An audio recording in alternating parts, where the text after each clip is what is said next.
Tahimik lang na nakaupo sa isang tabi si Christian. Nakasuot ito ng puting polo, itim na slacks at itim na sapatos upang magmukhang formal. Ay, parang tatalo ng puso ko sa kaba. Wika nito habang nakatitig sa kanyang suot na relo. Ito ang araw ng kanyang kasal. Nasa isang law clinic si Christian kasama ng isang abogado. Si Attorney Rina Lazaro, ang abogado ng kanyang magiging asawa. Napansin ni Rina ang sobrang kabang nararamdaman ni Christian. Panay kasi ang buntong hininga nito at panay rin ang tingin sa kanyang relo. 3 oras na ring late ang kanyang kliyente para sa kanilang kasal. Kaya naman, nilapitan niya ito, bitbit ang isang bag na itim. Christian, ayos ka lang? Mahinahon nitong tanong. Po, sambit ni Christian na halatang wala sa sarili. Relax, darating din siya. May mga errands lang siyang kailangan gawin. Umupo si Rina malapit kay Christian at saka bumulong. Don't worry. Itong bag na dala ko. Ito ang perang kailangan mo. In cash. Para hindi ka na mahirapang magpapalit pa. Pinilit naman ni Christian na ngumiti. Salamat po, attorney. May tiwala naman po ako sa inyo. Ang kaso lang po, ngayon po kasing operasyon ng kapatid ko. Pasensya na po kung hindi ko magawang mag-focus sa kasal. Nagulat pa si Rina. Humingi ito ng paumanhin at iniwan muna sandali si Christian. May tinawagan nito sa kanyang telepono at ilang sandali pa ay binalikan si Christian. Christian, tara muna sa conference room. Aya pa ni Rina. Nagtungo sila sa kanilang conference room. Doon ay nilahad ni Rina ang kanilang magiging setup ng kanyang magiging asawa na si Rosalyn Mendoza. Binasa rin ito ang nakasulat sa kanilang agreement at magiging marriage contract. Nilinaw din ni Rina na may karapatan si Rosalyn na hindi palitan ang kanyang apelido at tanging civil status lang ang mapapalitan. Wala naman itong naging problema sa binata dahil nakasalalay sa kasalang ito ang buhay ng kanyang kapatid. Bukod sa mga nakasulat dyan, pinapabigay rin to sa'yo ni Miss Mendoza? At inabot kay Christian ng isang black card. Dyan sa account na yan, ihuhulog ni Miss Mendoza ang iyong allowance monthly. Use it however you want. Basta hanggang kasal kayo, tuloy-tuloy ang pagpasok ng pera sa card na yan. Pero sa oras na may makaalam tungkol sa card na yan at sa kasal ninyo, mapuputol lahat ng privileges na meron ka. Mariing sabi ni Rina. Pakiramdam ni Christian ay buhay ang magiging kapalit ng kanyang pinasok, ngunit wala nang atrasan to at pinirmahan niya na ang kontrata. Kung bago ka pa lang sa channel na ito, Ate Jane TV, huwag kalimutang pindutin ang notification bell and subscribe button. Sana po hindi naman malaking abala sa inyo ang pagpindot ng subscribe button dahil ang kapalit po nito ay ang pagsuporta para makapag-produce ng mga libreng stories sa mga channels ni Ate Jane. Maraming salamat!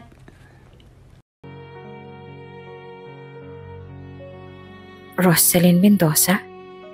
Mahina nitong sabi. Doon pa lang kasi niya nalaman ang pangalan ng kanyang magiging asawa. Napasubo si Christian sa isang marriage na arranged. Kailangan kasi niya ng malaking halaga para sa operasyon ng kanyang kapatid. May bara ang ugat ng puso ng kanyang kapatid. Kaya naman kailangan niyang maoperahan sa lalong madaling panahon. Ngunit, saan kamay ng Diyos naman siya kukuha ng malaking halaga sa lalong madaling panahon? Hanggang sa isang araw habang naglalakad siya sa kalsada ay may bumangga sa kanyang isang lalaki. Tumatakbo ito at may dalang bag. Tansya ni Christian ay snatcher ito, kaya naman upang makatulong ay hinabol niya ang snatcher. Sa kabutihang palad ay nahabol niya ito at naibalik sa may-ari ang bag. Ang may-ari ng bag na yon ay si Attorney Rina. Gusto niya itong gantimpalaan ngunit ayaw itong tanggapin ni Christian. At habang nag-uusap sila ay may tumawag kay Christian at hindi sinasadyang marinig ni Rina ang kanilang usapan. Tungkol ito sa operasyon ng kanyang kapatid. Kaya naman isang alok ang ginawa ni Rina at yon ay ang pakasalan nito ang kanyang kliyente. Noong una'y nagdadalawang isip pa si Christian dahil sino ba naman ang nasa matinong pag-iisip na magpapakasal na hindi man lang niya kilala ang kanyang pakakasalan. At bukod doon ay hindi niya rin kilala si Attorney Rina. Alam ni Rina na suntok sa buwan na pumayag si Christian sa kanyang alok. Ngunit, hindi ito sumuko. Binigyan siya ni Rina ng ilang araw para pag-isipan nito. Pinag-isipan nito ni Christian ng mabuti hanggang sa naging madalas ng atake sa puso ng kanyang kapatid. Gipit na gipit noon si Christian sa panahon at pera kaya pumayag na si Christian. Walang kahit sinong nakakaalam nito. Ni ang kanyang ina ay hindi alam ang kanyang plano dahil alam nitong tututol ang kanyang ina. Ngunit paano naman ang kanyang kapatid? Matapos pumirma ay nakipagkamay si Rina kay Christian. Thank you very much, Christian. Hindi mo alam kung gaano kalaking tulong ang ginawa mo. Huwag kang mag-alala. Kailangan mo ng tulong? Bukas ang opisina ko para sa'yo. Wika ni Rina. I hope you'll make your promise. May tiwala naman ako sa'yo, Christian. Salamat po, attorney. Huwag po kayo mag-alala. Tutupad ako sa lahat ng pinagkasunduan. Pakisabi na rin po kay Miss Rosaline. Sayang hindi na kami nagkita. Pasensya na po. Sabit ni Christian. Inabot na rin ni Rina ang bag. Sobrang pasasalamat ang sinabi ni Christian at saka ito nagpaalam. Pagkalabas ni Christian ng opisina ay agad itong tumakbo papuntang elevator. Tina, hintayin mo si Kuya, parating na ako. Wika ni Christian habang pinipindot ang button ng elevator. Pagpasok naman ni Christian ay siya namang paglabas ni Roslyn sa elevator. Humahangos ito dahil hinahabol nito ang pag-alis ni Christian. Tinawagan siya ni Rina na kailangan ng umalis ni Christian dahil ngayon daw ang operasyon ng kapatid nito. Naiinis naman si Roslyn dahil na-delay ang kanyang flight kaya siya nahuli sa oras sa pinag-usapan. Nagkasalisi ang dalawa. Ngunit inaadya ito siguro ng tadhana. Pagpasok ni Rosalyn sa law clinic ay kakalabas lang din ni Rina sa conference room. Rina, nasa na siya? Hingal nitong sabi. Naku, kakalabas lang ni Christian. Sayang hindi kayo nagpang-abot. Pangihinayang ni Rina. Napangiti na lang si Rosalyn. Mas okay na to. Kesa naman makilala ko pa siya. Anyway, I trust you naman na mabuti siyang tao. Sambit ni Rosalyn. Matapos ay nagpunta nga ang dalawa sa conference room at si Rosalyn naman ang pumirma ng kontrata. Si Rosalyn o mas tinatawag na Sally, siya ang babaeng pinakasalan ni Christian. Uli lang lubos na si Sally. Foreigner ang kanyang ina at may pamana ito sa kanya na malaking halaga. Ngunit isang kondisyon ang itinakda nito at ito ay kailangan niya munang magpakasal bago makuha ang mana. Kasabay nito ay nag-uumpisa ng lumago ang kanyang negosyo. Ang kanyang clothing line na Sally's Incorporated. Mula sa mga damit hanggang sa bag designs ay inaral ni Sally. Kaya naman kailangan niya ang pamana ng kanyang ina upang mapalawig pa ang kanyang negosyo. Ngunit hindi basta-basta ang kasal ang gusto ng kanyang ina. Gusto nitong ikasal si Sally sa Pilipinas upang hindi ito basta-bastang magrenta ng lalaking magpapanggap na kanyang magiging kabiyak. At sa kabutihang palad ay matalik na kaibigan ni Sally si attorney. Kaya naman Pilipinong lalaki na lang ang kanilang kailangan at makukuha niya na ang pamana. 2 taon na dumaan. Okay, final interview ka na. Pakihintay na lang sa loob ang owner. Sa kanya rin ang final decision. Kaya naman good luck. Sambit ng HR. Salamat po, ma'am. At nagtungo na nga si Christian sa loob ng opisina. Naupo si Christian sa receiving chair ng opisina ng may-ari. Inilibot nito ang kanyang mga mata sa paligid. Napansin nito kaagad na malinis ang lugar. Hindi man maiwasan ang alikabok, ngunit kitang-kita mo na araw-araw pinupunasan ng mga muebles na nakadisplay. Nakalinya rin ng maayos ang mga display at halos 3 kulay lang ang makikita sa buong kwarto. Itim, puti at cream na kulay. Para sa isang designer, nagulat si Christian dahil hindi maborloloy ang lugar. Ang aliwalas naman pala rito, nakakatuwa. Usal pa ni Christian. All-around helper kasing ina-applyan ni Christian. Sa main office si Christian naka-assign. Ang tanging gagawin niya lamang ay mag-abang ng mga utos. Pwede siyang maging messenger, taga-photocopy ng mga papers, maglinis o di kaya tumulong sa mga magagaang gawain sa opisina. Magbuhat, maging driver at kung ano-ano pa. Hindi naman natuwa si Christian sa pagtingin lang sa naabot ng kanyang mga mata. Nagawa pa nitong tumayo at lapitan ang ilang mga estante. Naroong nakadisplay ang ilang awards na natanggap ng kumpanya. ilang mga tropeyo at ang mga litrato ng may-ari. Wow, ang ganda naman pala ni Ma'am Sally. Ang elegante niyang tignan. Kaso ang tapang niyang tignan sa mga pictures. Pero sigurado ako pag nakangiti ito, maganda. Tikim ng isang babae. Nahinto naman sa pagsasalita si Christian at sa kanyang pagbaling ay nakita niya ang isang babae na nakasuot ng puting dress. Naka-shades ito ng itim at may itim rin na coat na nakaalampay sa kanyang mga balikat. Good morning po, ma'am. Bati ni Christian. Sigurado si Christian na ang babaeng kanyang kaharap ay ang may-ari ng kanyang pinapasukan. Hindi siya pwedeng magkamali dahil bukod sa kakakita niya lang ng litrato nito, ay agad siya nabigani sa ganda ni Sally. Ikaw ba ang bagong errand boy? Striktong tanong ni Sally. Opo ma'am, Christian Reyes po. At inabot na nga ni Christian ang kanyang kamay sa dalaga. Nakipagkamay naman si Sally matapos sa inimbitahang umupo at saka niya sinimula ng interview. Magalang at maliksi si Christian. Marami na rin itong pinasukang trabaho. Ngunit dahil sa hirap ng buhay ay kailangan niya ng mas mataas na sahod para matustusan ang kanilang pang-araw-araw na pangangailangan.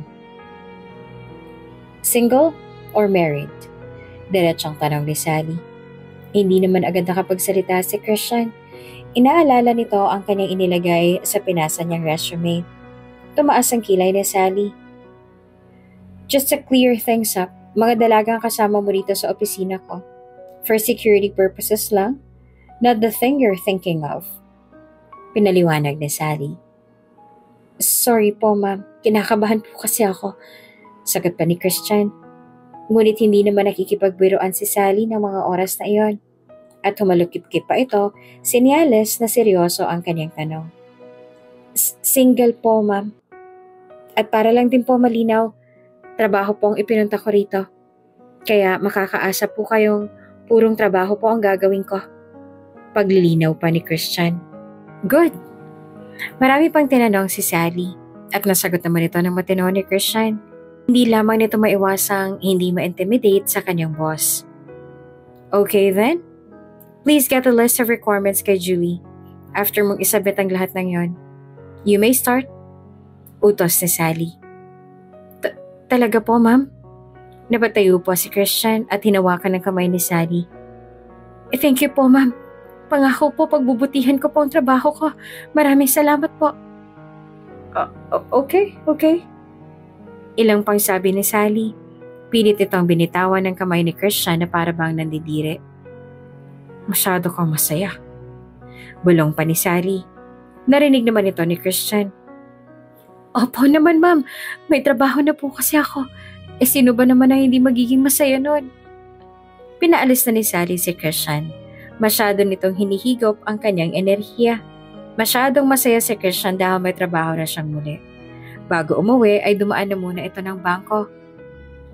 Tama-tama, mababayaran ko na yung hiniram kong pera kay Miss Rosalyn sa unang sahod ko. Pero bago ang lahat, kailangan ko munang mag-withdraw para hindi maubusan ng gamot si Tina. Usal nito habang naglalakad. Tila naglalakad naman sa alapaap si Christian ng mga oras na yon. Masipag si Christian sa kanyang dating mga trabaho bilang messenger. Sadyang pinag-initan lang siya ng kanyang mga kasama dahil sa kasipagan nito. Gusto mang umalma ni Christian ay hinayaan niya na lang mga itong magtagumpay. Iniisip na lang nitong hindi siya ang nawalan bagkos ang mga natira niyang dating kasamang mahihirapan sa trabaho nila, ngayong wala na siya bilang messenger. Blessing in disguise din naman ang nangyari dahil tinawagan siya ng dating agency niya, kaya naman hindi na ito nag-aksaya pa ng oras at agad na nag-apply sa kumpanya ni Sally. Nasa bangko na noon si Christian at nag-withdraw ng pera pambili ng gamot ng kanyang kapatid. Kilala na rin siya ng teller dahil 2 taon na rin siyang nag-withdraw sa bangkong yon. 1 beses sa 1 buwan. Good afternoon, Sir Christian. Bati ni Flor, ang teller na laging nag-aasikaso sa kanya. Magandang hapon din naman po, Ma'am Flor. Bati naman ni Christian. Hindi nag-withdraw si Christian ang higit sa kailangang pera ng kanyang kapatid. Sa gamot at pampacheck up ni Tina niya lang ginagamit ang perang pinapadala ng kanyang asawa. At kung minsan ay kinakapos siya, Doon pa siya nangihiram. At pag siya naman ay nagkaroon ng muli ng pera, ay agad niyang binabayaran ang kanyang hinihiram. Nakatabi rin lahat ng resibo ng gamot at tuwing nagpapacheck up si Tina ay humihingi ito ng resibo galing sa sekretarya ng doktor. Nakareport din ang lahat ng ito kay Rina. Alam kasi nitong darating ang araw na magkikita sila ng kanyang asawa. Ayaw niyang masabi nito na inabuso niya ang malaking halagang pinapadala nito buwan-buwan. Matapos mag-withdraw at makabili ng gamot, ay umuwi na ito sa kanilang munting bahay at sinabi sa kanyang ina at kapatid ang magandang balita. Masaya naman ang dalawa sa balita ni Christian dahil alam nilang hindi na sila mangangapa pa kung saan kukuha ng pang-araw-araw. Gayunpaman ay hindi pa rin nila alam ang lihim ni Christian at kung saan ba ito nakakakuha ng pera na pangtustos sa mga pangangailangan ni Tina. Gusto nang makapagsimula ni Christian, kaya naman kinabukasan ay inaisikaso niya na kaagad ang kanyang mga requirements at medical para maipasa na kaagad ang mga ito. Gulat pa nga ang HR ng Sally's Incorporated dahil nakapagpasa ito kaagad at halatang gustong-gusto na magsimula sa kanyang trabaho. Okay, Christian, you can start now para sa orientation at filling up ng mga forms at 8 a.m. Pero tomorrow, 7 a.m. ang pasok namin. Ang schedule mo ay 6 a.m. Paalala naman ng HR. Isang malaking ngiti ang isinagot ni Christian at hindi na siya makapaghintay na makapagsimula na. Kinabukasan ay maagang nagsimula si Christian. Binati nito ang guard ng gusali at pumanik sa floor kung saan siya naka-assign. Sa kanyang unang araw ay marami kaagad siyang nakagaanan ng loob, lalo na ang mga sastre at designer na panik-panaog sa kanilang floor. At isa dito ay si Hailey. Isa sa amateur designer si Hailey. Kalahating taon pa lamang siya sa kumpanya ni Sally at agad na itong na-promote bilang isa sa mga head designers at naka-assign sa main office. Si Hailey ang palaging nilalapit na ni Christian sa tuwing siya ay may katanungan o di naman kaya'y hindi maintindihan sa inuutos sa kanya. Dumaan ang mga araw at kahit papaano ay nakukuha na ni Christian ang kanyang routine sa kanyang bagong trabaho.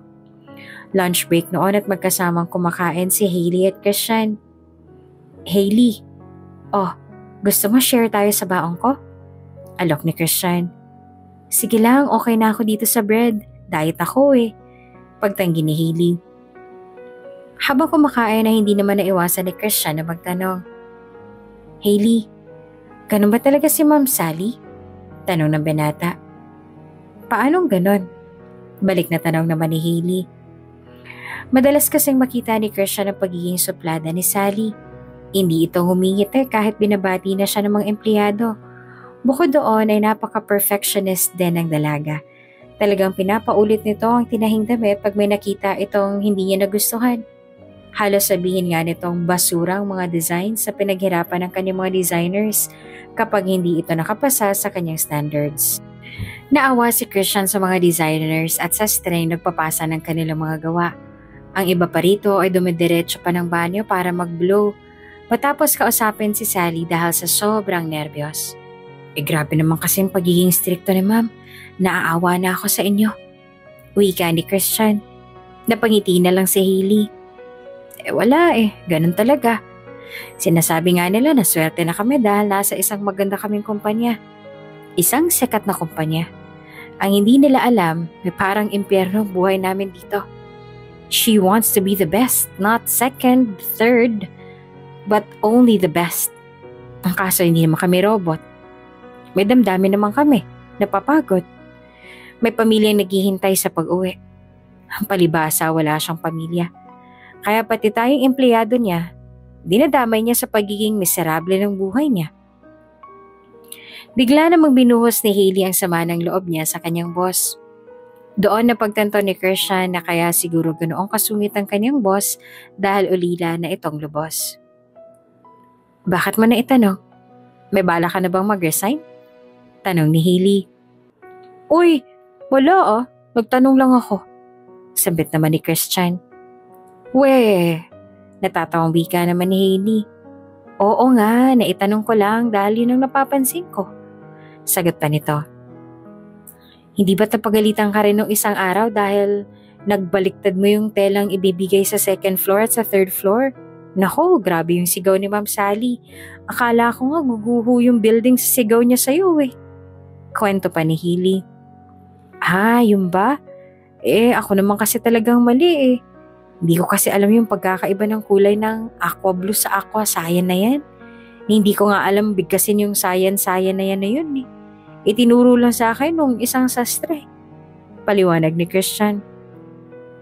Ako naman kasing mali talaga doon at saka ganun talagang buhay. Nasa itaas sila, nasa laylayan ako. Kaya naman para sa akin, trabaho na lang. Okay. Hanggang kailan kaya magiging ganyan ang panuntunan mo sa buhay? Halatang masama naman ang loob ni Hailey. Ngumiti si Christian at saka nagwika. Di mo dapat pinapaalam ang susunod mong hakbang sa iba. Habang nag-uusap ang dalawa ay dumaan si Sally. Aba. At tiningnan nito ang kanyang relo. Mabuti na lang at lunch break pa noon. May natitira pang 15 minutes bago matapos ang break time. Pasalamat kayo, hindi pa oras ng trabaho. Mula nang makita ni Sally ang eksenang yon sa pagitan ni na Christian at Hailey, ay palagi niya na lang natsitsyempohan ng dalawa na magkasama. Noong una ay wala namang pakialam si Sally. Buhay naman nila yon. Pareho naman ang dalawa na single hanggang sa isang araw, naiwan sina Christian at Sally sa opisina. May hinahabol na deadline si Sally at kailangan nitong i-deliver pagkapirma ni Sally ng mga designs. Ngunit sa kasamaang palad ay hindi magandang pakiramdam ng designer na may hawak ng proyekto. Kaya naman si Sally nang humawak ng project at nangangarag ito dahil marami pa palang kulang na designs. Ay naku, sinasabi ko na nga ba, dapat dalawa talaga silang humahawak na to. Masyado kasi nagmamagaling, ayan tuloy. Inis na sabi ni Sally, sabay tapon ng papel. Christian! Sigaw nito. Tumakbo naman papasok ng opisina si Christian at tinanong kung anong kailangan ng kanyang boss. Sumisigaw si Sally na ipag-photocopy siya ng 100 na patterns. Halata sa mukha ni Sally ang pagka-stress. Ang dating maayos na opisina ni Sally ay punong-puno ng nagkalat na papel, mga ritasan ng tela at mga sinulid. Napakamot si Christian at sinunod si Sally kahit na naaawa na ito sa kanyang amo. Kawawa naman si Ma'am. Mula kaninang tanghali pa siyang stress. Anong oras na din? Wala pa siyang kain mula kanina. Naaawang sabi ni Christian. Nasa photocopy machine si Christian. Nakatulala ito pa isa-isa sa papel na lumalabas sa photocopy machine. At sa bawat paglabas ng papel ay napapabuntong hininga ito dahil wala siyang maisip na pwede niyang gawin upang matulungan ang kanyang amo. Hanggang sa may naalala siyang bigla. Napatayo pa ito sa kanyang kinauupuan. Tama. Yun nga. Wika nito. Habang hinihintay matapos ang photocopier na matapos ay nagpunta sa pantry si Christian. Nagtimpla ito ng tsaa. Ito ang palaging iniinom ni Sally tuwing siya ay nasa stress ayon sa kanyang sekretarya. Ma'am, sabit nito habang sudlong-sudlong ang cart. Dala na rin kasi niya ang pina-photocopy ni Sally, pati na rin ang inihanda nito ang tsaa. Sabi ko, ipak-photocopy mo ako at hindi igawa ng tsaa. Baliw ni Sally. Shh, ma'am, kalma, baby kalma. Kumalma kayo ma'am. Sabit ang binata. Hindi nito ininda ang galit ng kanyang boss. Hinawi ni Christian ng ilang kalat sa mesa ni Sally upang malapag ang ginawa niyang tsaa. Habang ginagawa ito ng binata ay panayang saway ni Sally. Ngunit hindi naman nakikinig si Christian. At nang buksan ni Christian ang takip ng maliit na takore at nagsali ng tsaa sa tasa, ay nahinto na si Sally sa pagsasalita. Paano mo nalaman yan? Tanong nito sa binata. Ma'am, nakikita ko po kasi si Ma'am Julie na ginagawa niya to sa inyo tuwing stress kayo. Mabuti na nga lang po't sumagot ka agad si Ma'am Julie at itinuro sa akin kung saan nakalagay ang tsaa. Pati na rin kung paano to ihanda. Ito raw po kasi ang... Okay, ang dami mong sinasabi. Sabit ni Sally. Kahit na masungit itong kinausap si Christian ay kinuha pa rin nito ang tsaa at inamoy. Nang dahil doon ay nakalma ng bahagya ang dalaga. Hindi naman ito napansin na habang siya ay nakatitig sa malayo ay siya namang pagligpit ni Christian ng mga nagkalat sa paligid. Dinampot nito ang mga nakakuyumos na papel. Ang ilan dito ay tiningnan at nakitang maganda naman ang nakaguhit dito. Ma'am, ito po, bakit niyo po tinapon? Ang ganda nito oh. Kulay na nga lang ang kulang. Sambit pa ni Christian. You don't know how to criticize real art. A real design. Maraming kulang sa elements. Parang may something na kulang at hindi ko yan mawari kung ano. Sambit ni Sally. Bigla namang inunat ni Christian ng papel at tiningnan mula sa malayo. Sa tingin ko ma'am, kulang lang to sa mismong appreciation mo. Sambit nito. Tumaas ang kilay ni Sally. So, ang sinasabi mo wala akong tiwala sa mismo kong gawa? Muli na namang uminit ang ulo ni Sally. Ma'am, kumalma ka po. Hindi po yun ang sinasabi ko. Kasi naririnig ko sa mga artists, yung isang art, minsan, kailangan mong tignan mula sa malayo para makita mo kung gaano itong kaganda. Parang sa bundok. Hindi mo ma-appreciate ang ganda ng isang bundok kung nasa bundok ka mismo. Pero pag nakita mo yung bundok mula sa malayo, hindi ka ba mamamangha? Yung hugis niya, yung laki, at kung paano niyang naaabot ang ulap. Parang ito, maganda na to ma'am. Nasa kulay at magsusuot na lang ang magdadala nito. Suhestyon pa ni Christian. Napaisip si Sally. Tama ka. Natunghay si Christian at unang beses sa sumang-ayon sa kanya ng kanyang amo. Talaga ma'am? Tama ako? Masaya nitong sabi. Tumayo si Sally at dumampot ng isang nakakuyumos sa papel. Ito, ano sa tingin mo? Tanong ng dalaga. Ang deadline ni Sally para sa kanyang mga designs ay hanggang 10 ng umaga. Kailangan niyang makapaglabas ng 25 designs. Mabuti na lang at napakiusapan ng kanyang kliyente na kahit draft na muna ang kanyang i-present. Kaya naman pinagtulungan na ng dalawang gumawa ng designs. Kulang pa sila ng 7 at hindi birong gumuhit ng designs habang hinahabol ang deadline. Pagsapit ng 3:00 ng madaling araw, sa wakas.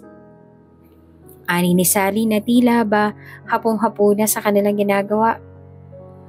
Sa wakas talaga. Ay, natapos din. Tumayo na si Christian. Hindi naman ito napansin ni Sally at nagsimula na itong magligpit ng kanilang mga kalat. Pagbalik ni Christian ng opisina ay nagdala ito ng balabal. Tinanggalan din ito ng kalat ang mahabang sofa sa opisina ni Sally at sinalansa ng maayos ang mga una nito. Ma'am Sally, tawag ni Christian. Mahiga na po muna kayo para makapagpahinga. Ako na po dyan. Alok ng binata. Pagtingin ni Sally sa inaayos na sofa ni Christian ay tila hinahatak siya nito upang matulog. Ngunit pagbalik niya sa kanyang mesa at sa paligid ay sobrang gulo pa nito.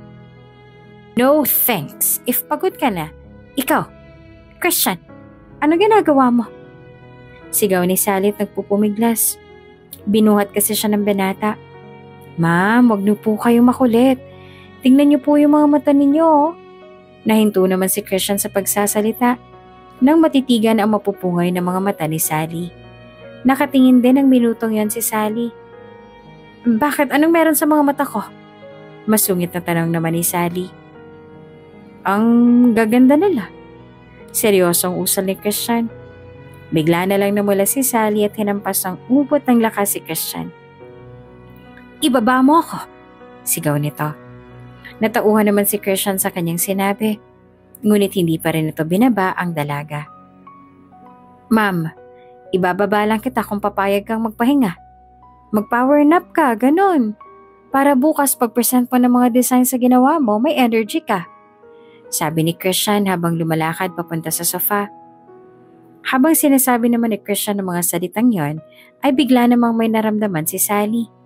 Tila nakaramdam siya ng tuwa dahil sa sinabi ni Christian at ang kasunod nito ay ang kilig na hindi niya maintindihan. Nararamdaman na nito ang kanyang pagsinok.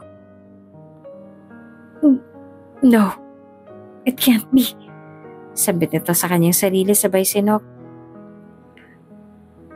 Please, ibaba mo na ako.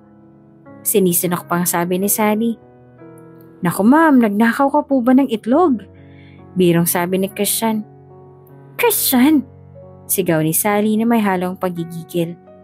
Hindi na nga nagawang makipagtala ni Sally. Naupo na muna ito sa sofa habang si Christian naman ay nagmamadaling kumuha ng tubig. Habang naghihintay ng tubig na kinuha ni Christian ay nagtataka naman si Sally kung bakit bigla siyang sininok. Anong ibig sabihin nito? Bakit ako sininok? Bakit ako biglang kinakabahan? The last time this happened ay nung thesis defense ko dahil sa sobrang kaba. Pero bakit naman ako kakabahan kay Christian? Inis nitong sabi sa kanyang sarili. Matapos mawala ang kanyang sinok ay natulog na muna si Sally. Palaisipan pa rin sa dalaga bakit nangyari yan sa kanya. Naging matagumpay naman ang presentation ni Sally nung araw na yon. At yon ay dahil sa tulong ni Christian. Hindi naman sobrang samang tao ni Sally. Sa katunayan ay sadyang masungit lang talaga ang dalaga. Pero may busilak itong puso. Binigyan ni Sally si Christian ng 2 days off with pay. Ayaw sanang tanggapin ito ni Christian ngunit hindi na nito hinintay pa na pagalitan siya ni Sally. Naisip din ito na wala namang masama kung tatagapin niya ang alok ng kanyang boss. Ha, abot nga ngiti mo ah. Nabigyan ka lang ng 2 days off. Kantsaw pa ni Hailey. Oo naman, sino ba namang hindi gaganahan nun? Tapos natapat pa sa Thursday at Friday ang day off with pay ko. Tapos may Saturday, Sunday pa. Oh, hindi ba 4 days baling pahinga ko? Suma ni Christian. Di ikaw na maraming off. Sa umpisa lang yan. Tingnan mo, sa susunod, palagi ka na naman yung papagalitan. Tila negatibo pa rin ang tingin ni Hailey sa lahat ng bagay na ginagawa ni Sally. Ikaw, alam mo, maging masaya ka na lang para sa iba. Ang nega mo alam mo yon? Kaya hindi ka nilalapitan ng swerte kasi ganyan ka Puro ka sa simula lang yan. Papagalitan ka rin yan. Hindi totoo yan ano? Buliyaw pa ni Christian. Sa'yo nang nakikita ako At saka totoo naman ang sinasabi ko. Yang si ma'am, sa simula lang yan. Tingnan mo sa susunod, papahirapan ka na rin yan. Kaya huwag ka masyadong magtiwala sa kanya, okay? Payo pa ni Hailey. Hindi na nakipagtalo si Christian dahil ramdam nitong napupuno na ng bad vibes si Hailey dahil muli na naman itong pinagalitan dahil sa late na pagpasa ng kanyang design. Sakto ay nakita na naman sila ni Sally na nag-uusap at sa pagkakataong to ay hindi na break time. Sisitahin na dapat niyang dalawa, ngunit nang marinig niya mga sinabi ni Hailey na hinto ito. Nakonsensya naman si Sally sa ginawa niyang pagsermon kay Hailey. Ngunit sa kabilang banda, alam niyang dapat lang ito kay Hailey. She didn't even see her fault. Kung sabagay, sino nga namang aamin sa kanyang pagkukulang? I gave her that project dahil alam kong forte niya yon. At doon ako nagkamali. Dahil madali lang para sa kanyang project na yon. She didn't focus on it. Hanggang sa hindi niya na namalayan na deadline niya na. Gusto na mag-ipagtanggol ni Sally ang kanyang sarili ngunit naisip nitong wala rin yung kahihinatnan. Paalis na sana si Sally ngunit bigla namang nagtama ang mga mata nila ni Christian. Alam ni Christian na mula sa kinaroroonan ni Sally ay naririnig niya ang kanilang usapan.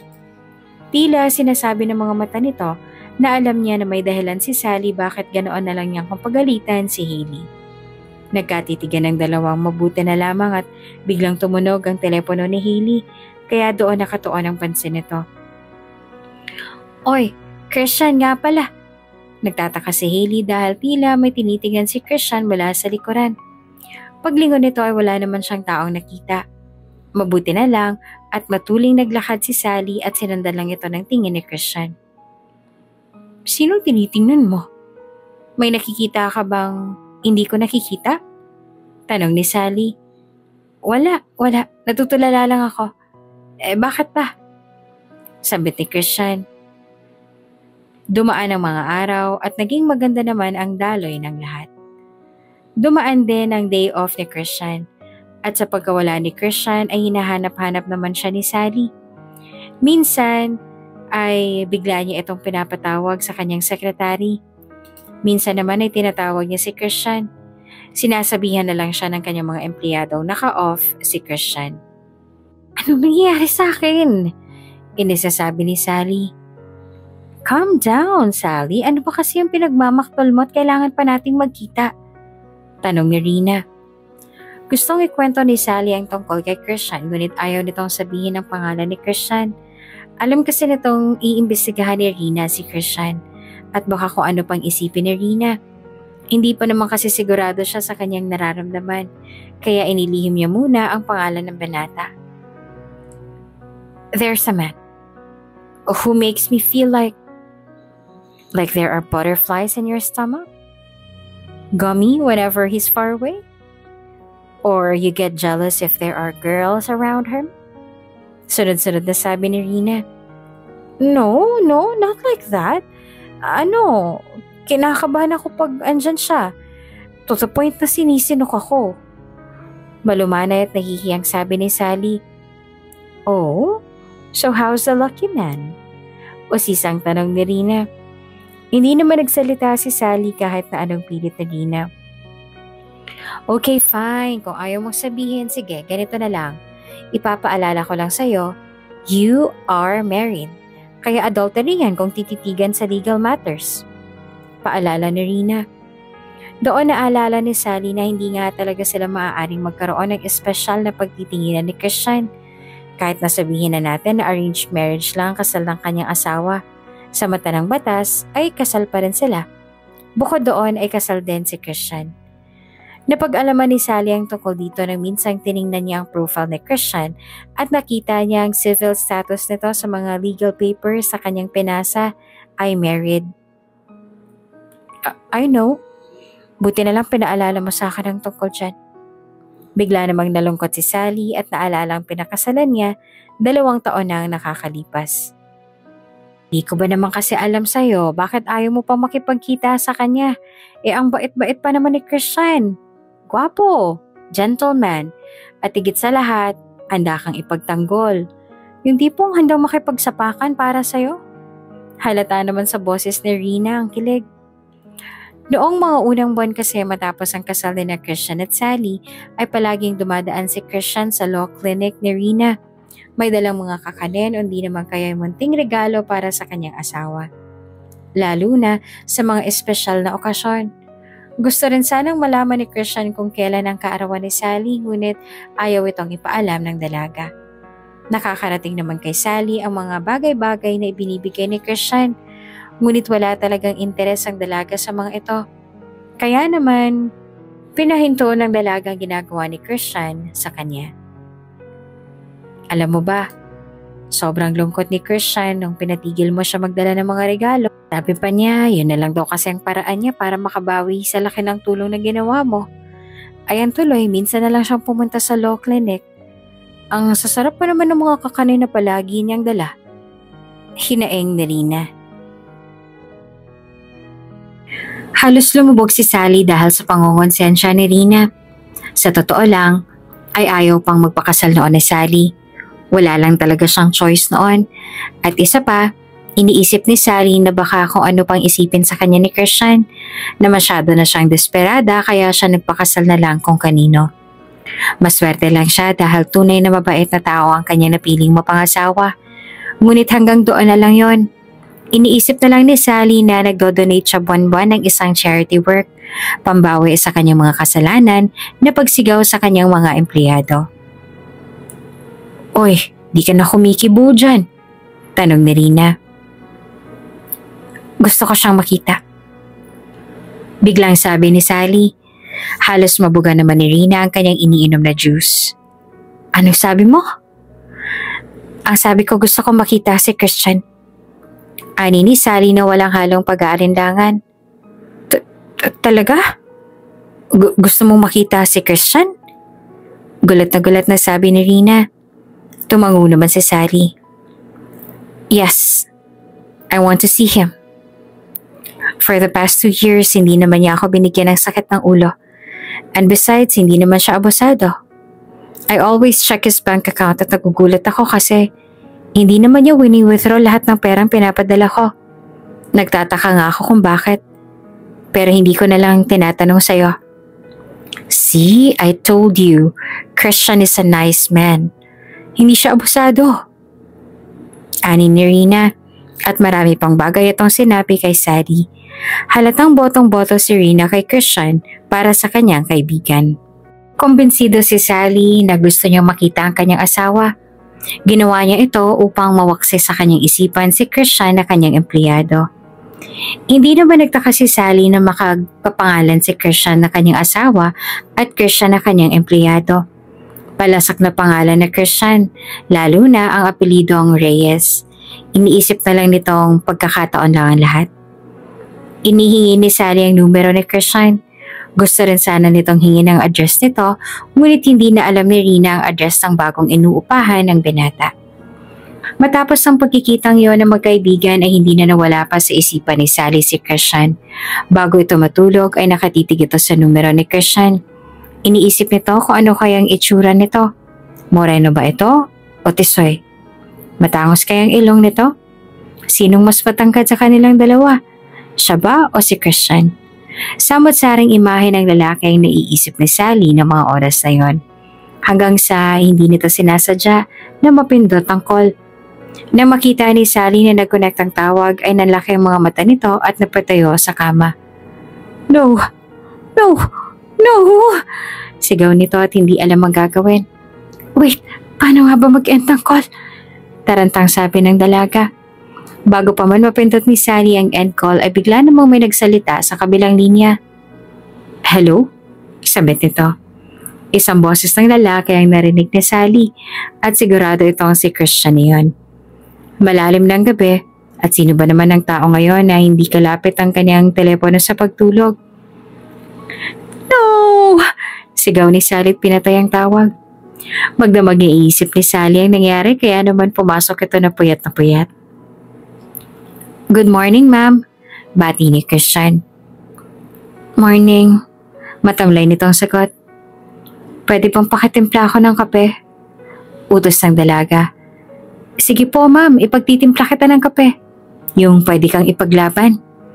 Biro pa ni Christian habang ngiting-ngiting nakatingin sa dalaga. Hello? Sunod na sabi ni Christian dahil nakatitig lang ang dalaga sa kanya at nagawa pa nitong kumuway upang masigurong nakikita siya ni Sally. Nang marinig ni Sally ang sinabi ni Christian, ay nanlaki ang mga mata nito. Ulitin mo nga yun. Ulitin mo nga yung sinabi mo.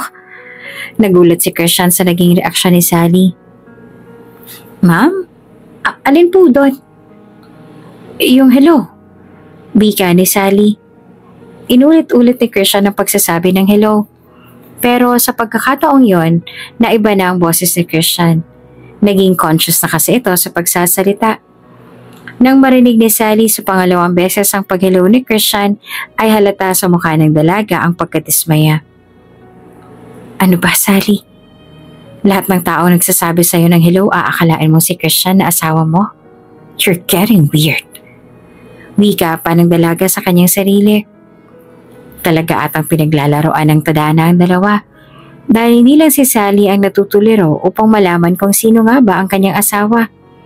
Maging si Christian ay natataranta na rin ang sabihin sa kanya ni Rina ang balak ni Sally.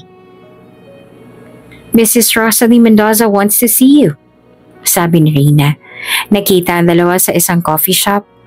Matapos sabihin ni Sally na gusto niya makita si Christian, ay agad na nag-set si Rina kung kailan sila pwedeng magkita ni Christian upang sabihin ang magandang balita. Talaga po, Ma'am Rina? Gusto ko makita ni Miss Rosalyn?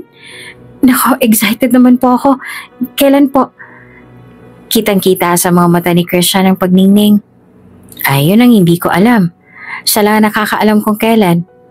Pero hindi ba matagal mo nang gustong makita ang asawa mo? Wika naman ni Rina. Opo, ma'am. Para makapagpasalamat po sa lahat ng bagay na binigay niya sa amin.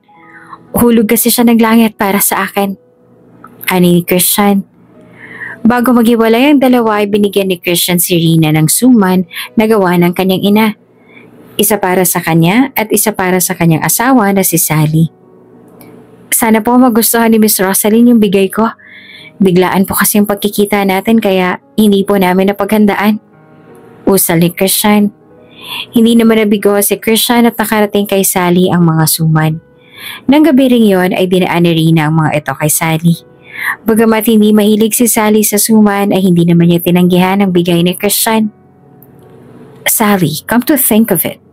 Malay mo, si Christian na pala makakapagtibok ng puso mong bato. Biro pa ni Rina. OA mo hindi ganun yun. Bigla ko na lang kasing naisip na gusto ko siyang makilala. Technically, mag-asawa naman kami, kaya why not? Paliwanag ni Sally. Sinubukang tikman ni Sally ang suman. Sabi pa daw ni Christian ay masarap itong pinapalangoy sa Milo o kaya naman ay sa chocolate drink at saka kakainin. Ginawa naman ito ni Sally at hindi niya akalaing masarap palang ganito.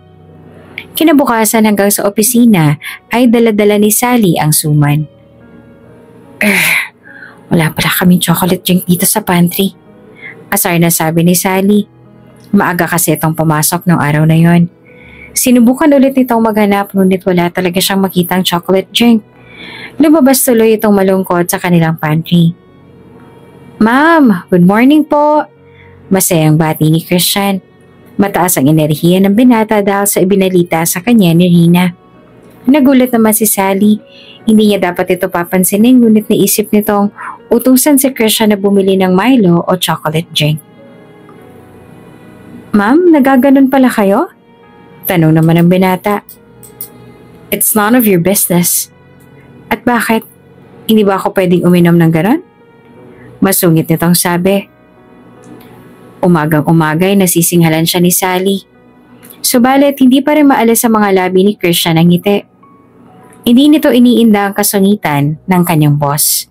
Bagkos ay walang makakasira sa kanyang araw dahil sa kanyang nalaman. Pagkabili ng chocolate drink ay dinala na ito ni Christian sa opisina ni Sally. Kasalukuyan namang nasa banyo ang dalaga. Laking gulat ito nang makita ang balot ng suman sa mesa ng kanyang boss. Suman ni nanay yun sabit nito. Ngunit biglang nagdalawang isip ang binata dahil baka nagkataon lang na may suman ding dala si Sally. Pero hindi Parang suman talaga to ni nanay. Pero paano? Yes? Tanong ni Sally na nakitang nakatayo si Christian sa tapat ng kanyang mesa. Binigay naman kaagad ni Christian ang chocolate drink na kanyang nabili. At lakas loob na nagtanong. Ma, mahilig po pala kayo sa suman? Christian, pati ba naman ang pagkain ko ng suman mapapansin mo? Inisasabi ni Sally. Hindi na nagtangka pa si Christian na magtanong muli dahil baka mabugahan pa siya ng apoy ng kanyang boss.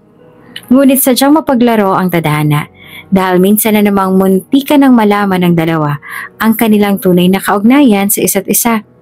Nagpasama pa si Sally sa bangko. Kasama si Christian ay personal na nagdeposito si Sally ng pera upang ipadala kay Christian para sa monthly allowance ito. Pagkarating nila sa bangko ay nagpark lang si Christian sa may harapan at hinintay na makapasok ang kanyang boss sa loob. May accountant pala si Ma'am Sally dito. Biglang napaisip si Christian. Maaari kayang nasa loob din ng bangko ang kanyang asawa?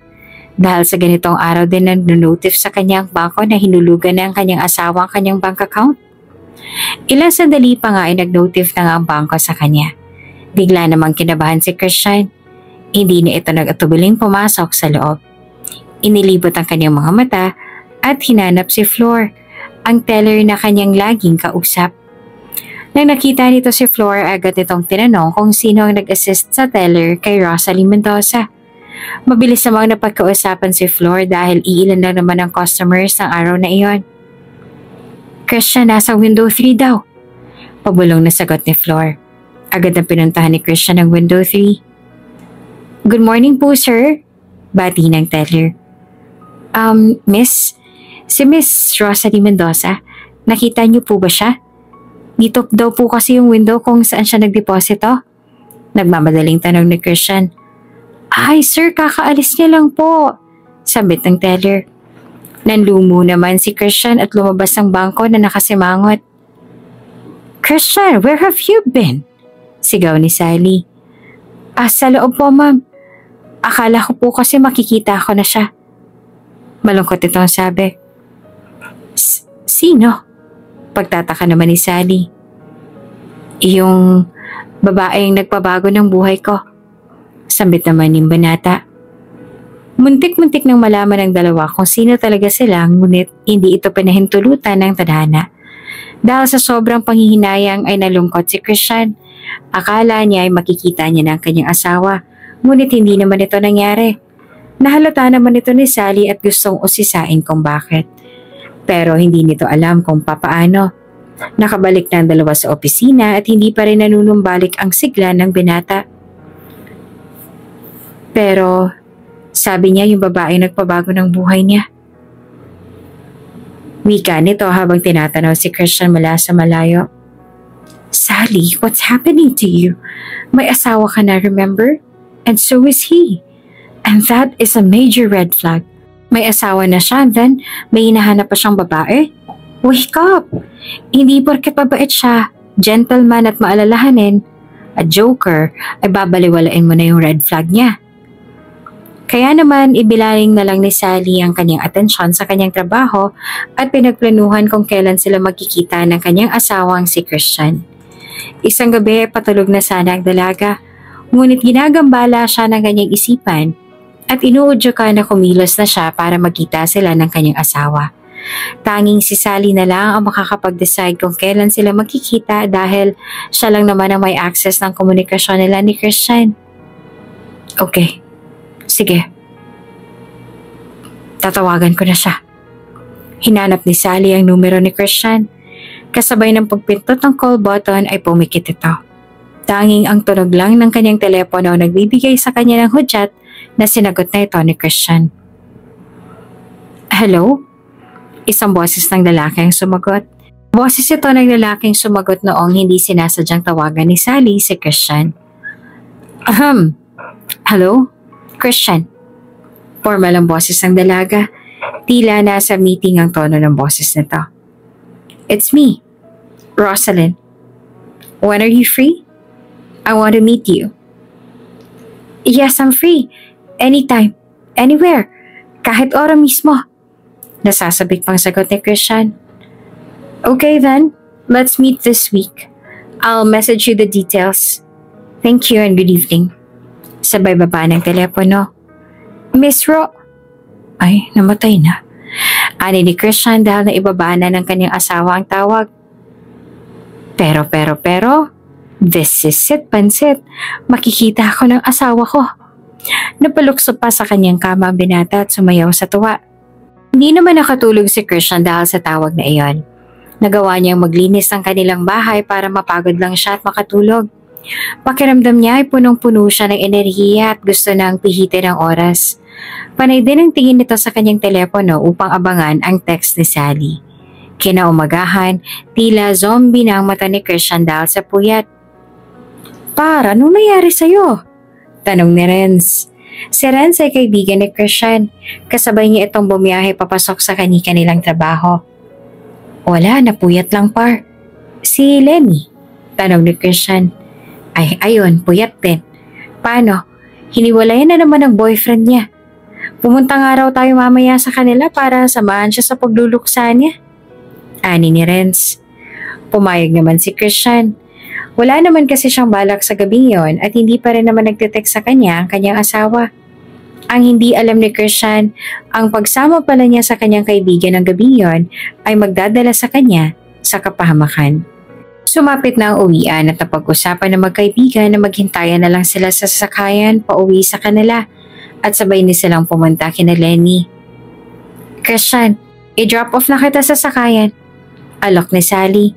Nakita kasi nito ng dalaga na naglalakad. Talaga po, ma'am? Nahihiyang sabi naman ni Christian. Bilis na, bago pa magbagong isip ko. Ani ng dalaga. Agad namang sumakay ang Binata. Salamat po, ma'am. Usal ni Christian. Yes, hindi ako maglalakad. Napangiti naman bigla si Sally.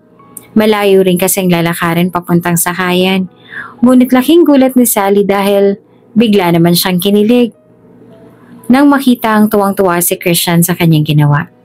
Mabuti na lang at may kinukuha ang binata sa kanyang bag kaya nabawi kaagad ni Sally ang kanyang mga ngiti. Maya-maya pa ay may tumatawag na kay Christian. Doon nalaman ni Sally na siya pala ang may lakad. Pagkababa ni Christian ng telepono ay bigla naman nagsalita si Sally. Ihatid ko na kayo ng friend mo kung saan kayo pupunta. If okay lang sa inyo? Muling alok ni Sally. Talaga po, ma'am? Hindi na po ako tatanggin yan. Ngingiti-ngiting nitang sabi. Ayos, libre sa pamasahe. Ang saya. At agad naman na pinaalam ni Christian yon kay Renz. Sally, why did you do that? Napahawak ng mahigpit si Sally sa manibela. Hindi niya alam kung bakit bigla-bigla na lang niya inalok si Christian ng ganoon. Ang paghatid kay Christian sa sakayan ay out of the way sa kanya. Lalo na ang paghahatid dito kung saan man sila pupunta. Hindi man naging abusado si Christian, siya nang nagmaneho ng sasakyan ng daanan nila si Renz sa sakayan. Ipinakilala ni Christian si Sally. Naging mabait naman si Sally kay Renz. Alam mo ba itong si Ma'am Sally ko? Isang sikat na designer yan. Ang gaganda ng mga design yan. Pagmamalaki ni Christian sa kanyang boss na nakaupo sa backseat. Kunwari namang hindi nakikinig si Sally sa usapan ng dalawa na nasa harapan. Ngunit ang totoo ay parang tatalo ng puso niya sa kilig dahil sa mga papuling sinabi ni Christian patungkol sa kanya. Hangang-hanga naman si Renz at natutuwa na nasa magandang kumpanya na ang kanyang kaibigan. Hanggang sa nakarating na nga sila sa kanilang pupuntahan. Bumaba ang dalawa at naupo na si Sally sa driver's seat. Ma'am, maraming salamat po sa paghatid sa amin. Sambit ni Christian. Welcome. Maikling sagot naman ni Sally. Itinaas na ni Sally ang bintana ng kanyang sasakyan nang bigla namang lumabas si Lenny upang salubungin ang dalawa. Christian! Nasasabik na sabi ni Lenny at niyakap ang binata. Kitang-kita ito ni Sally mula sa kanyang bintana. Kahit na nakataas ang bintana ng kanyang sasakyan ay nakatitig pa rin ito sa dalawa. Lenny, ano ka ba? Nakakahiya kay Narinig na lang ni Christian ang pagharurot ng sasakyan ni Sally. So, she's the wife. Usal nito bigla. Mabuti na lang at hindi narinig ang kanyang boses mula sa labas ng sasakyan. Nang dahil sa ines ay bigla namang humarurot ang pagpapatakbo ni Sally ng sasakyan. Pumasok ng magkakaibigan at nagsimula na mag-inuman. Dinadamayan nila si Lenny dahil nagkahiwalay na sila ng kanyang boyfriend. Noong una pa ay pinapakinggan lang ng dalawa ang mga hinanaing ni Lenny hanggang sa pinangaralan na nila ito at biglang may naisip si Lenny na plano. What if pagsilosin natin siya? Ani ni Lenny at sinabi na nito ang kanyang naisip na plano. Pagseselosin niya ang kanyang ex-boyfriend. Pupunta sila sa pinagtatrabahuan nitong kainan at kunwaring magde-date sila doon. Ayaw pumayag ng dalawa. Lenny, sasaktan mo lang ang sarili mo. Paalala ni Renz. No, promise. Kasi pag nakita akong wala na talaga siyang pakialam sa akin, ihinto na ako sa kahibangan ko. Pilit na Lenny. Hindi pwedeng magpanggap si Renz na bagong boyfriend si Lenny dahil magkakilala ang boyfriend ni Lenny at si Renz. Christian, ikaw na lang, sabit ni Lenny. Pero Lenny, baka maya-maya ay may bigla akong maging lakad. Inaalala ni Christian ang pagkikita nila ng kanyang asawa. Please, sige na please. Pilit pa ni Lenny hanggang sa mapapayag na ni Lenny ang binata.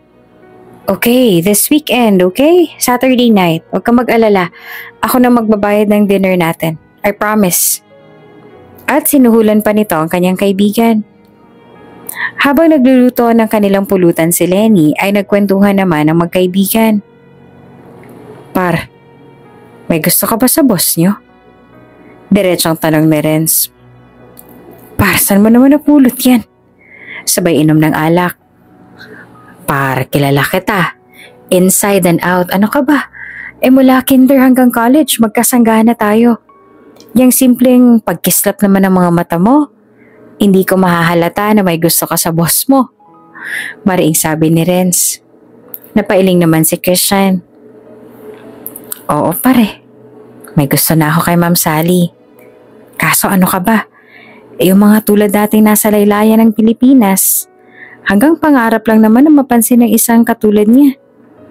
Kahit na kasi masungit yon.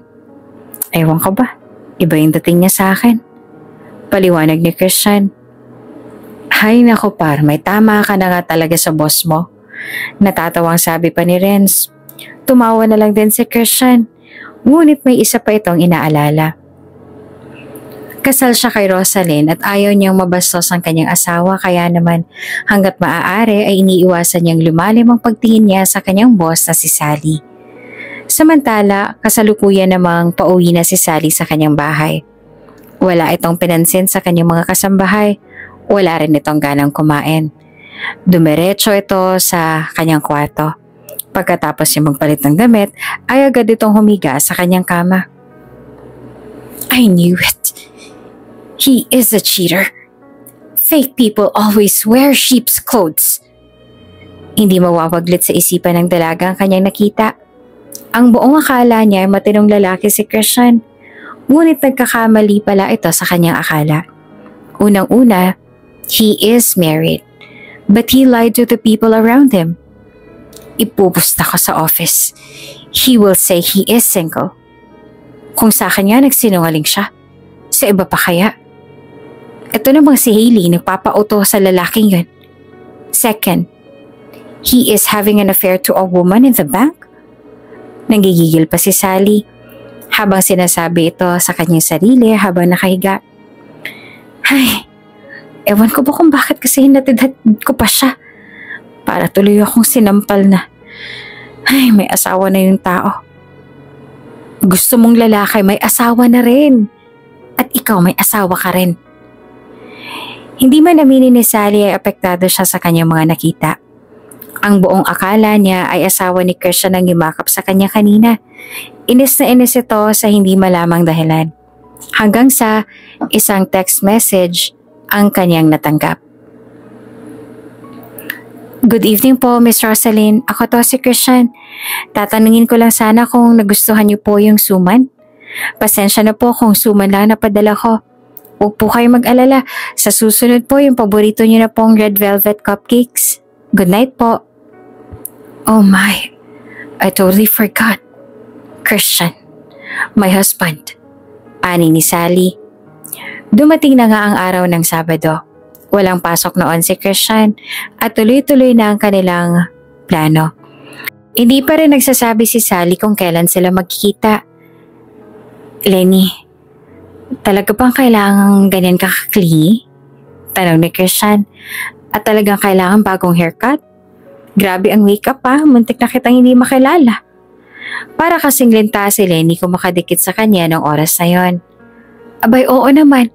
E paano maniniwala ang ex-boyfriend ko kung hindi ako magiging clingy? At dapat maganda ako, no? Magandang maganda. Ani ni Lenny. Nasa resto sila kung nasaan nagtatrabaho ang ex ni Lenny. Nagsimula na ring umarte upang pagselosin ito. Sakto at ex ni Lenny ang kumuha ng kanilang order. Ngunit isang tawag naman ang natanggap ni Christian. Nako, si Miss Rosalyn. Sambit ni Christian nang makita kung sino ang tumatawag sa kanya. Wait lang, I got to answer this call. Paghingi naman ang paumanhin ni Christian at sinagot ang tawag. Ngunit ang malaking pagkakamali ni Christian ay sinagot niya ang tawag bago pa siya nakalayo sa mesa. Okay honey, bilisan mo ha? Sabit pa ni Lenny na may malambing na boses. Yes honey, sagot ni Christian habang naglalakad palayo. Wala sa kanyang isip na napindot niya na pala ang tawag at narinig ito ni Sally sa kabilang linya. Where are you? Agad na tanong ni Sally. Ha? Nandito ako sa Meet and Greet Steakhouse. Bakit? Natataranta na si Christian dahil ramdam nito sa tono ng boses ni Sally ang ines. Pwesto? Table number? Suot na damit? Sunod na tanong ni Sally. Table 10? Naka-blue na polo. Aqua blue at jeans. Sagot ni Christian. Huwag kang aalis dyan. I'm on my way. Uwi ka ng dalaga. Nagtaka naman si Christian sa inasta ni Sally. Kaya naman nagbigay na lang ito ng mensahe na tawagan siya kung nasa lugar na siya para salubungin niya ito. Naging matagumpay naman ang ginawa ni Lenny. At sakto patapos na silang kumain ay dumaan ang ex ni Lenny at sinabing gusto niya makausap si Lenny. Habang nag-uusap ang dalawa ay kabadong-kabado naman si Christian dahil alam nito na kahit anumang sandali ay parating na rin ang kanyang asawa. "We won! Napaselos ko siya!" Sambit ni Lenny at napayakap pa ito kay Christian. "So, absuelto na ako," sambit pa ni Christian. Kumalas na si Lenny sa pagkakayakap niya kay Christian. "Yep, thank you very much. So let's celebrate. Ano, tara, may masarap na parisan dyan sa may tapat. Tara, may treat." Masayang sabi pa ni Lenny. "Alam kong hindi ka naman nasiyahan sa pagkain dito eh." Sige, next time na lang may kikitain din kasi ako dito. Mauna ka na." Wika ni Christian at nagpaiwan na sa restaurant. Nang nakaalis na si Lenny ay saka naman kinabahan ng todo si Christian.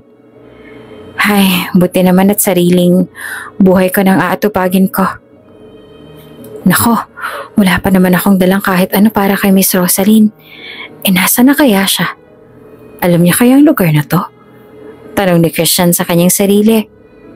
Ang hindi alam ng binata ay kanina pa palang nakatanaw si Sally sa kanila ni Lenny. Nasa loob ito ng nasabing resto. Ngunit, may kalayuan sa pwesto nito. "You cheater!" Inis na sabi ni Sally. Kitang-kita nitong may kayakap si Christian na babae. At dahil sa bugso ng damdamin ay agad itong tinawagan si Rina. Nang sumagot si Rina ay wala itong paligoy-ligoy na sinabing, "Rina, I want you to file an annulment with my husband, Christian Reyes." Ano? Napasigaw si Rina nang marinig ang sinabi ni Sally. "I'll explain to you some other time. I'm not in the mood to tell you what happened. Bye." At binaba na nga ni Sally ang tawag. Tila nadurog naman ang puso ni Sally sa kanyang nakita. Nakakasiguro itong si Christian ang kanyang tinitingnan dahil bago niya tawagan si Rina, ay tinawagan niya si Christian. Nakatalikod man ito sa kanya ay alam niyang ito ang kanyang asawa. Pinatayo at pinakaway niya ito sa kanyang kinatatayuan na siya ang tumatawag. "I knew it. Dapat talaga hindi ko na to ginawa. It's better that I didn't know this." Gigil na sabi ni Sally. Palabas na ito ng resto nang bigla namang maalala ang mga grocery na kanyang pinamili para sana kay Christian. Hinabilin na lang niya ito sa isa sa mga waiter para naman ito sa kapatid ni Christian kaya hindi niya ito pinagkait pa. Matapos ay nagtungo na ito sa banyo. Sir, sorry po," ani ng waiter. Nagulat kasi si Christian sa biglaang pagsulbot ng waiter sa kanyang gilid at bigla itong nagsalita. Naibuga tuloy ni Christian ang wine na kanyang iniinom. Okay lang, ano po yun?" Sabat ni Christian. Natanggap ni Christian ang grocery galing kay Sally at may nakita rin itong text sa kanya na mag-meet na lang sila sa Biyernes ng tanghali. Nangihinayang man ay wala namang magawa si Christian. At least sa susunod ay may mabibitbit na ako para kay Miss Rosaline. Sambit nito. Pero bago ang lahat, kailangan ko na muna magpalit ng damit bago pa maging mansyatong wine sa damit ko. Nagpalit na si Christian ng damit, bitbit ang grocery na ipinatong niya muna sa may sink. Naguhugasan ng kamay si Christian nang may pumasok na maglilinis ng CR. "Sir, maglilinis lang po ng CR." Ani ng lalaki. Pagpasok ng lalaki ay nahagip ng mga mata ni Christian ng isang babae. "Wait, si Ma'am Sally yun na." Ani nito. Matapos maghugas ay hinabol na nito ang babae. Hanggang sa nakarating na sila sa labas ng kainan. Lumalakad ang babae at nakarating sila sa isang sasakyan. Nakumpirma ni Christian na ito nga ang kanyang amo dahil sa sasakyang dala nito. Nilapitan niya kaagad si Sally na papasok na pala ng sasakyan. "Ma'am Sally!" Tawag ng binata. "Christian?" Gulat na sabi nito. Pagkaharap ni Sally ay kitang-kita ni Christian ang bugtong mga mata nito. "Ma'am, bakit parang kagagaling niyo lang sa pag-iyak? Okay lang po ba kayo?" Nag-aalala na tanong ni Christian. "Anong ginagawa mo rito?" Mataray na tanong naman ni Sally, sabay pahid sa mga luhang biglang pumatak sa kanyang mga mata. Kumain lang po ako rito kasama ng kaibigan ko. Pero ma'am, okay lang po ba talaga kayo? Nag-aalalang sabi ni Christian. I don't have time to make jokes, Christian. I have to... Ma'am Sally, pwede po ako makinig. Ma'am, kung ayaw niyo pong sabihin, kahit ipag-drive ko na lang po kayo pa uwi. Kahit yun na lang. Hindi naman po ako mapapakali kung hahayaan ko kayong umuwi ng mag-isa na nagkakaganyan po kayo. Nang oras na yun ay seryoso na si Christian. Ma'am, please, huwag na kayo makulit. Baka mamaya kung ano pa mangyari sa inyo sa daan. Wala naman ang nagawa si Sally. Pakiramdam din ni Sally ay hapong-hapo na siya sa mga oras na yon at gusto na lang na umuwi. Here's the key. Ani ng dalaga at sumakay na sila sa sasakyan. Umalis ang muli ang sasakyan dulan sina Christian at Sally at siya namang labas ng janitor ng kainan. Sir! Sir, yung grocery niyo po! Ay, wala na siya. Baka maalala din to ni Sir mamaya.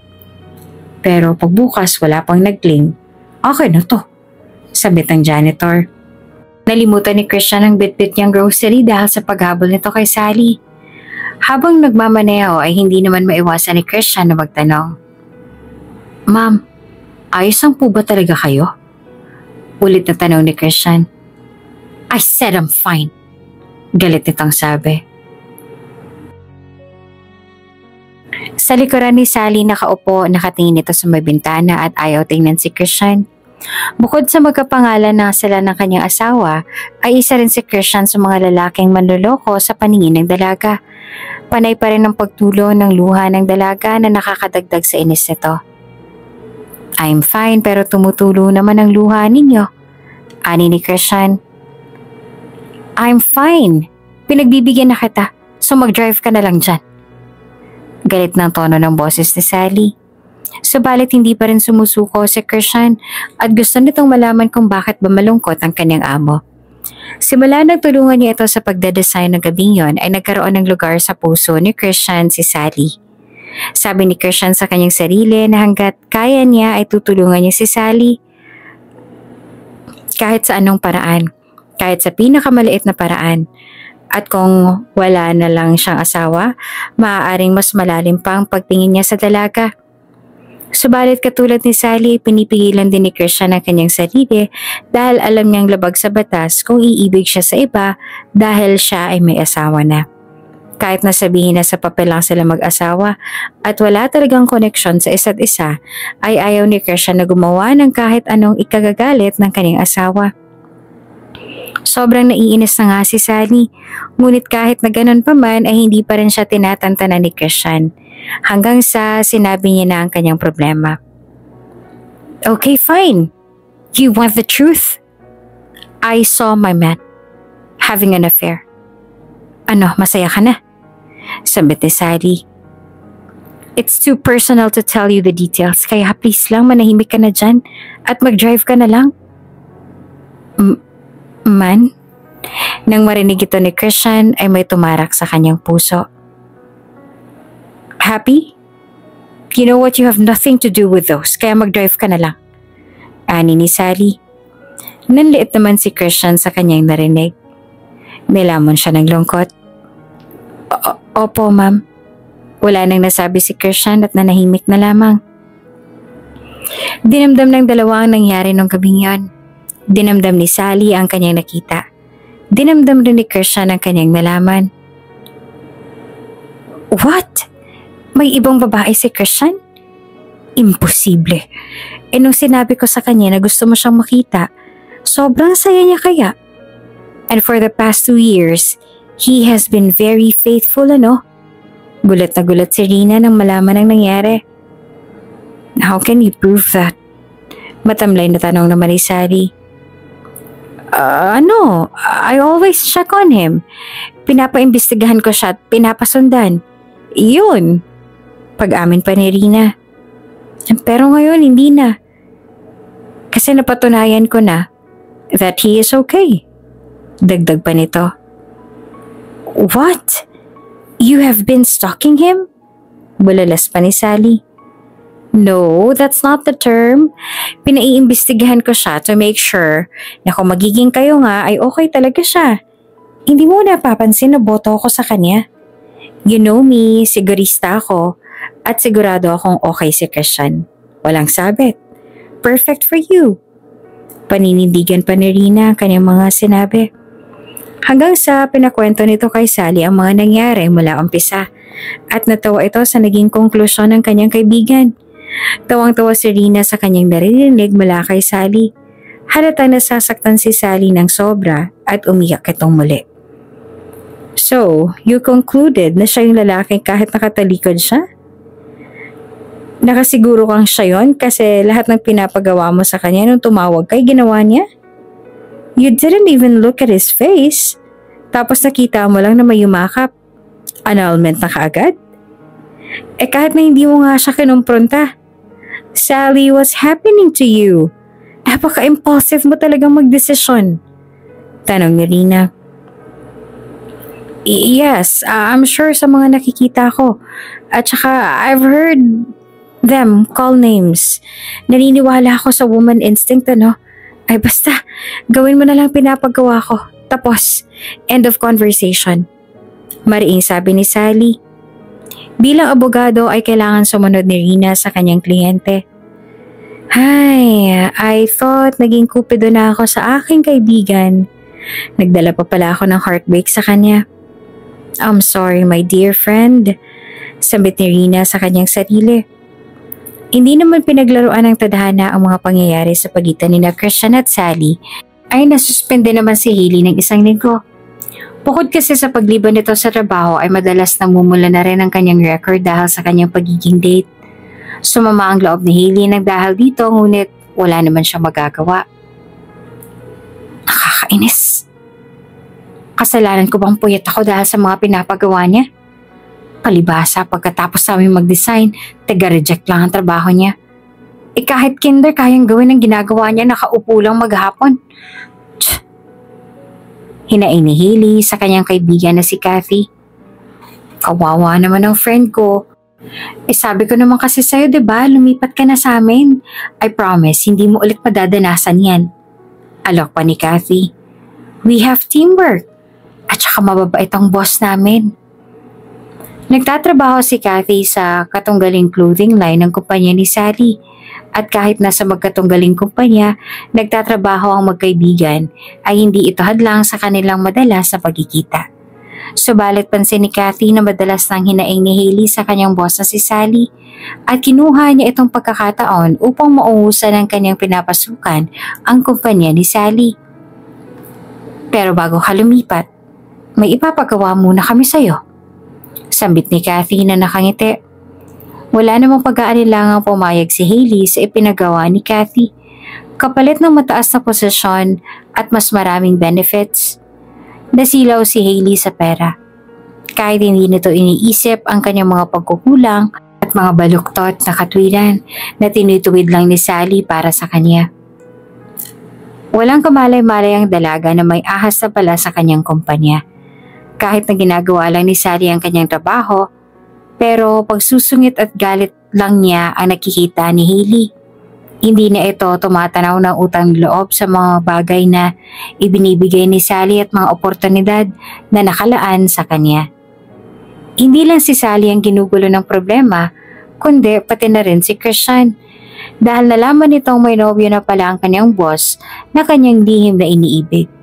At hindi pa nito alam na may mas kakaharapin din siyang mas malaking problema katulad ni Sally. Dumating na ang araw ng Biyernes. Tinext na rin ni Sally kung saan sila magkikita ni Christian. Pormang-porma pa ito at may dalang bulaklak at red velvet na cupcake. Nagawa pang mag-half day ni Christian at nagpaalam na sa hapon na lang siya papasok. Maaga pa lang ay nasa sinabing lugar na si Christian. Kabado na may halong pagkasabik nang naramdaman si Christian.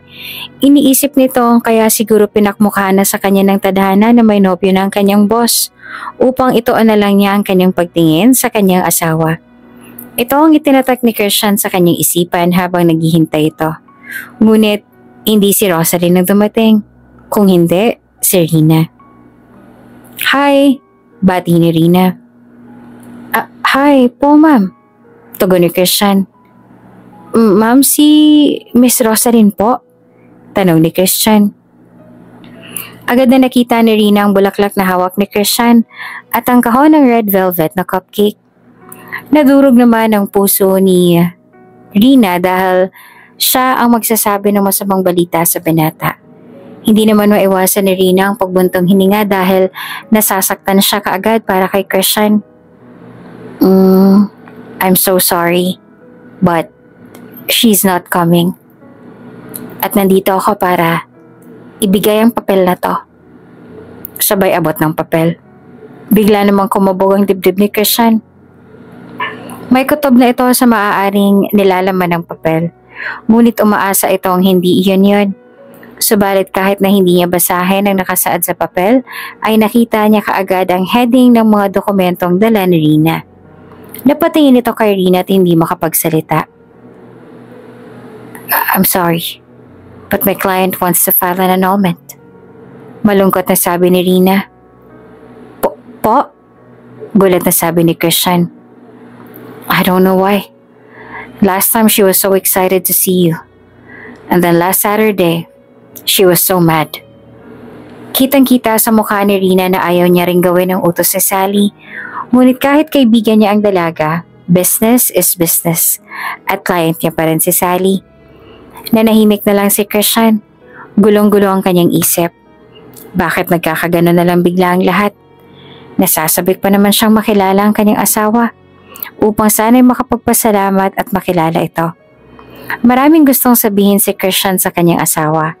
Gusto niya itong maging kaibigan at handa itong tulungan si Rosalyn sa kahit anong paraan pa.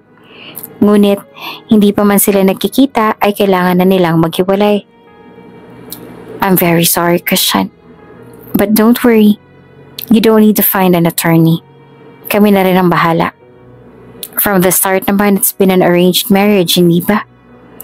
Sa bawat salitang binibitawan ni Rina tungkol sa annulment ng dalawa, ay parang pinipiga ang kanyang puso sa sobrang panghihinayang. Nahahabag din ito kay Christian dahil alam nitong may gustong makilala si Christian, si Rosalyn. Okay po ma'am, kung yan po ang gusto ni Miss Rosalyn. Sayang lang po dahil hindi pa talaga nabigyan ng pagkakataon na magkita kami. Siguro ganun po talaga ang buhay. At pwede po bang pakisabi kay Miss Rosalyn na kung may nagawa man po akong hindi niya nagustuhan, humihingi po ako ng tawad. Sorry po sa kung anumang sama ng loob ang ibinigay ko sa kanya. At maraming salamat po sa tulong na ibinigay niya para sa kapatid ko. Walang hanggang pasasalamat po. Pagpalain po ni Lord si Miss Rosalyn. Hindi naman nakaramdam ng panghihinayang si Christian sa perang mawawala sa kanya. Nanghihinayang siya dahil hindi mo lang niya naibalik ang kabutihang binigay sa kanya ni Sally. I'll tell that to her. Hi, I'm very sorry Christian dahil sa nangyari. At inabot na ni Rina sa binata ang ballpen kasabay ng mga papel na kanyang papirpirmahan. Binasa ng mabuti ni Christian ang mga nakasulat. Nakita naman ni Rina na biglang kumunot ang noon ni Christian sa ibang bahagi ng annulment papers. Ma'am Rina, bakit po ganito? Tanong ni Christian. Sa part na yan, Rosalyn personally requested it kaya please huwag mo nang tanggihan. That's the least na thing na magagawa ni Rosalyn para matulungan ka at ang kapatid mo. Alam niyang hindi biro ang gamutan at ang gastos. Isipin mo na lang na reward mo yan dahil hindi mo inabuso ang kabaitan ni Rosalyn.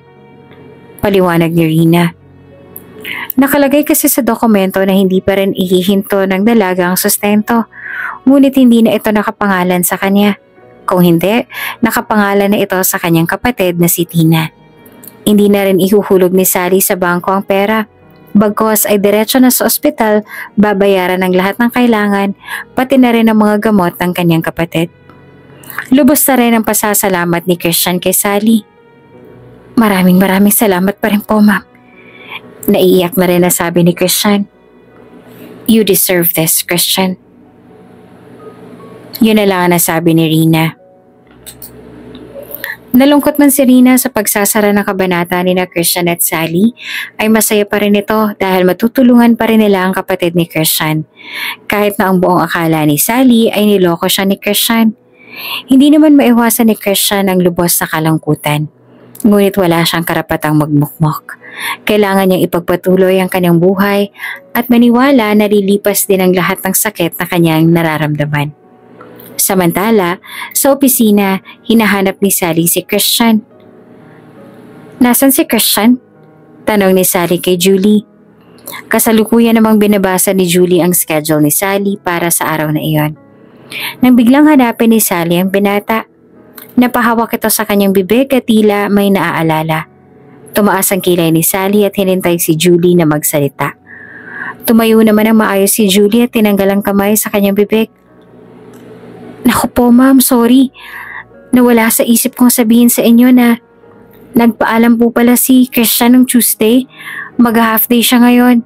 Ang sabi po kasi ay may papapirma daw po sa inyo kasi may inuutos po ako sa kanya.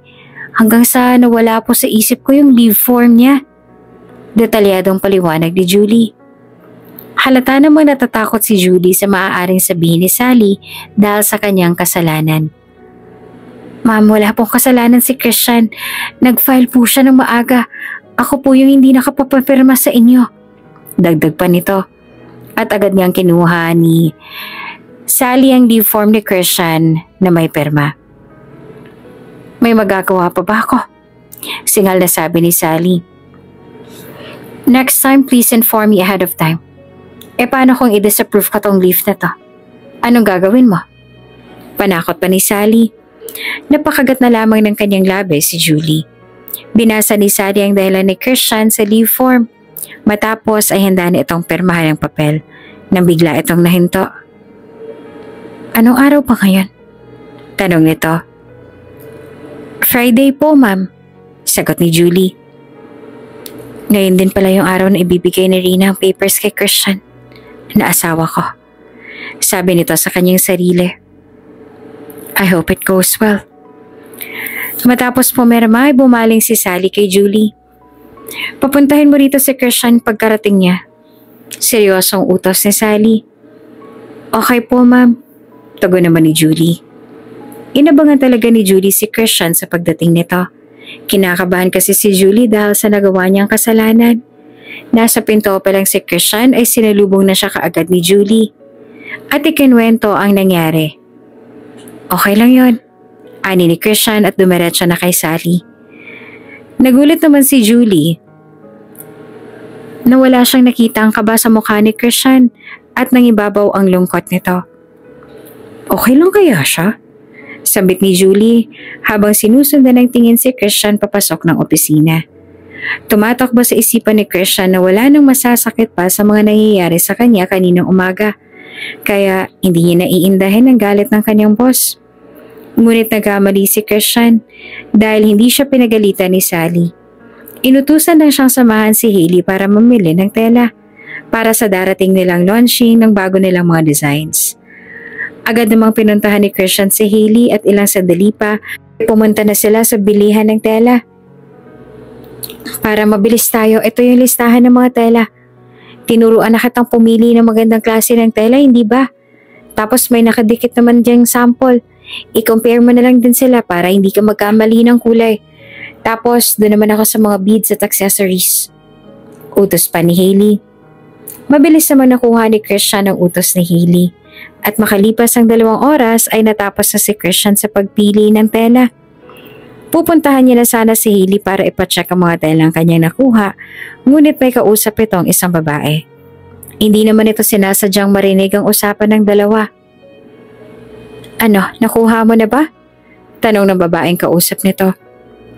Hindi pa, pero may final line-up na ng design. Eto, namimili na kami ng mga gagamitin. Bukas, for sure ibibigay na namin ng mga designs kaya mabibigay ko na sa'yo yon. Sabi mismo ni Hailey. Nanlaki naman ang mga mata ni Christian sa kanyang narinig. Alam ni Christian ang hirap na dinanas ni Sally sa mga designs na iyon. Itong mga design na ito ang pinagtulungan nilang dalawa at pinagpuyatan. Nakamasid lang si Christian sa dalawa at maging pinapakinggan ang kanilang usapan. Sorry, Hailey. Alam ko magkaibigan tayo. Pero hindi ko kayang makitang bumagsak si Ma'am Sally. Sabit ni Christian. Matapos mapakinggan ang lahat ay nagpatay muli siya si Christian. Kunwari ay wala siyang alam sa plano ni Hailey at sinamahan pa rin ito sa kanilang lakad. Ngunit ang hindi alam ni Hailey ay minamatsagan na pala siya ng binata. Kinabukasan tulad ng inaasahan ay ibinigay na nga sa mga tauhan ng final designs at ang bawat isa ay may naka-assign na design ng damit. Hard copy ang binigay ni Sally tulad ng kanilang nakasanayan. Naging normal naman ang operation ay ganun din naman ang kilos ni Hailey hanggang sa sumapit na ang uwian. Hailey, tara na, bukas na yan. May kalahating buwan pa tayo para tapusin yan. Masyado ka namang workaholic. Aya pa ni Christian. Ha? Sige na, mamaya na, uuwi na rin ako. Lining pa lang kasi nagagawa ko. Mawawala ako sa momentum eh. Wika pa ni Hailey. Hindi na nga pinilit pa ni Christian si Hailey, subalit imbes na umuwi ay inabangan ito si Hailey. At tama nga ang kanyang kutob. Kumuha ito ng kopya ng lahat ng designs na gagawin para sa launching kaya ito nagpahuli na uwi. Sinundan ito ni Christian at hanggang sa kanilang bahay ay inabangan ng muling paglabas nito tulad ng pinag-usapan nila ng babaeng nakita niyang kausap ni Hailey. 10 oras na noon ng gabi at lumabas ang muli si Hailey. Sinundan naman ito ni Christian at hindi pa rin nakapag-desisyon si Christian kung kukumprontahin niya ba si Hailey. Kung ire-report ba sa mga pulis o dediretso siya kay Sally. Kahit na humingi na nga ito ng payo kay Rina, ay nag-aalangan pa rin ito dahil naging kaibigan niya si Hailey. Hanggang sa napagdesisyonan na lang nitong kausapin si Hailey bago pa man ito makarating sa tagpuan nila. Hailey! Tawag ni Christian. Nagulat naman si Hailey at nagtataka kung bakit andoon si Christian. Anong ginagawa mo rito? Tarantang sabi ni Hailey. Hailey, please, huwag mong gawin to. Bago mo pagsisihan ang lahat. Seryosong sabi ni Christian, sabay tingin sa envelope na hawak ni Hailey. Ipinagtapat na ni Christian ang kanyang mga nalalaman. Nagalit si Hailey dahil hindi siya kinampihan ni Christian. You don't know what you're saying. Ipagtatanggol mong kumpanyang yon? Yung bruhang yon? Na pinapahirapan tayo araw-araw? Kung ikaw magtsatsaga ka sa bruhang yon, then go! Pero ako, I'm done. Hindi na nagpapigil pa si Hailey ng kanyang galit at itinuloy pa rin ang kanyang balak. Tandaan mo, Christian, ako ang magpapabagsak sa babaeng yun. Banta ni Hailey. Sorry, Hailey. Pero sa oras na to, ikaw ang mali. At si Ma'am Sally ang nasa tama. Usal ng binata habang tinitingnan si Hailey papalayo sa kanya. Kinabukasan ay may envelope na sa mesa si Sally. Nakasalid ito sa isang clear plastic. Nagtataka si Sally. Nandoon na rin si Christian at nagliligpit ng mga gamit na nakakalat tulad ng kanyang araw-araw na gawain. Christian, sinong nagdala nito sa mesa ko? Tanong ni Sally at ipinakita kay Christian ang supot. Ay ma'am, nung pagpasok ko po ay may delivery na nagdala niyan. Nireceive ko lang po at sa inyo po naka-address. Paliwanag ni Christian. Okay, ani ng dalaga. Binuksan ng dalaga ang supot na may laman itong mga papeles. Oh, it's from Rina. Agad itong tiningnan ng laman at nakita ang nakapirma na si Christian. Finally, ang akala ni Sally makakahinga na siya ng maluwag matapos makita ang may pirma ng annulment papers. Ngunit kabaliktaran naman noon ang kanyang naramdaman. Inuusig na siya ng kanyang konsensya dahil alam nitong masyado siyang nagmadali sa kanyang desisyon. Pero sa kabila noon ay nagmamalasakit pa rin naman siya sa kapatid ni Christian. Sa paglipas din ng araw ay naisip ni Sally na lalaki lang din si Christian. Nagkataon lang siguro na nalulumbay si Christian kaya humanap na ito ng iba. At sino nga naman ba siya para pigilan ng binata? Unang-una sa lahat, hindi naman ito mangyayari kung hindi dahil sa kanya. Pareho silang nakinabang at ngayon ay magiging malaya na silang pareho. Matapos tingnan ng annulment papers ay nahagip ng mata ni Sally ang pirma ni Christian. Parang nakita niya na kung saan ang pirma ng kanyang asawa. Hanggang sa naisip nitong nakita niya na ito, syempre, dahil pumirma rin si Christian sa kanilang marriage contract. Hey, Sally, don't waste your time sa maliit na bagay. At binaliwala niya na ito. Nagsimula na magtrabaho si Sally. Sinusupervise niya ang kanyang mga designers at tinitignan kung nagawa ba nila ang kanilang trabaho. Si Hailey? Nasaan si Hailey? Tanong ni Sally. Hindi naman alam ng ibang mga designers kung nasan ba si Hailey dahil masyado silang abala sa kanilang ginagawa. Pinatawag ni Sally si Christian sa kanyang opisina. I know there's something between the both of you. Pero wag naman sanang maapektuhan ng trabaho. Diretsong sabi ni Sally. Ngayon, nasan si Hailey? Agad kasing naisip ni Sally na baka nag-away sina Christian at Hailey, kaya lumiban na naman si Hailey sa trabaho. Ma'am, nagkakamali po kayo. Wala po kaming relasyon. Depensa ni Christian. Okay, I'm sorry. Pressured lang ako kaya masyado ako nagiging prangka. But do you know where she is? Sa pagkakataong yun ay mahinahon na si Sally. Umiling si Christian. Ngunit kinuha niya rin itong pagkakataon upang sabihin kay Sally ang kanyang nalalaman. Pero may gusto po sana akong sabihin sa inyo. Nakapagdesisyon na si Christian, kailangan niyang gawin ang tama. Nakatingin lang si Sally at hinihintay kung ano man ang sasabihin ni Christian. Ma'am, si Hailey po kasi ibinigay ang mga desisyon niya sa kakompetensya nating clothing line. Kagabi, kitang-kita ko. Pagsiwalat ni Christian. What? Sigaw ni Sally. Na-alarm si Sally. Bukod doon ay wala nang nakuhang ibang ebidensya si Christian. Kung hindi ang litrato sa kanyang cellphone na may kausap itong si Hailey na isang babae na may inaabot na envelope. May paghihinalaman ay kailangan niyang protektahan ang kanyang kumpanya. Give me your phone. Pwede ko tong gamitin na ebidensya. Kung totoo man yung sinasabi mo. I'll buy you a new phone na lang. Remove your SIM card. Utos si Sally. Agad namang umaksyon si Sally. Pinimbestigahan niya ang nangyari at napag-alaman ng babaeng kausap ni Hailey ay empleyado nga ng katunggali nilang clothing line. Noong araw din yun ay pumasok si Hailey. Katulad ng ibang araw ay late siya. Umanga naman si Christian kay Sally dahil normal naman niyang hinarap si Hailey. Samantalang siya naman ay nilalamon na ng hiya dahil sa ginawa ni Hailey sa kanilang amo. Dumaan ang mga araw at nakakalap na rin ng impormasyon si Sally. Isang hapon ay kausap ni Sally si Rina at pinag-uusapan nila ang mga aksyon na pwede nilang gawin. So, sa mga sinabi ko, anong balak mong gawin? Tanong ni Rina. Nangihinayang ako at naaawa. Hailey is one of my favorite designers. Pero sa ginawa niya, I am very disappointed.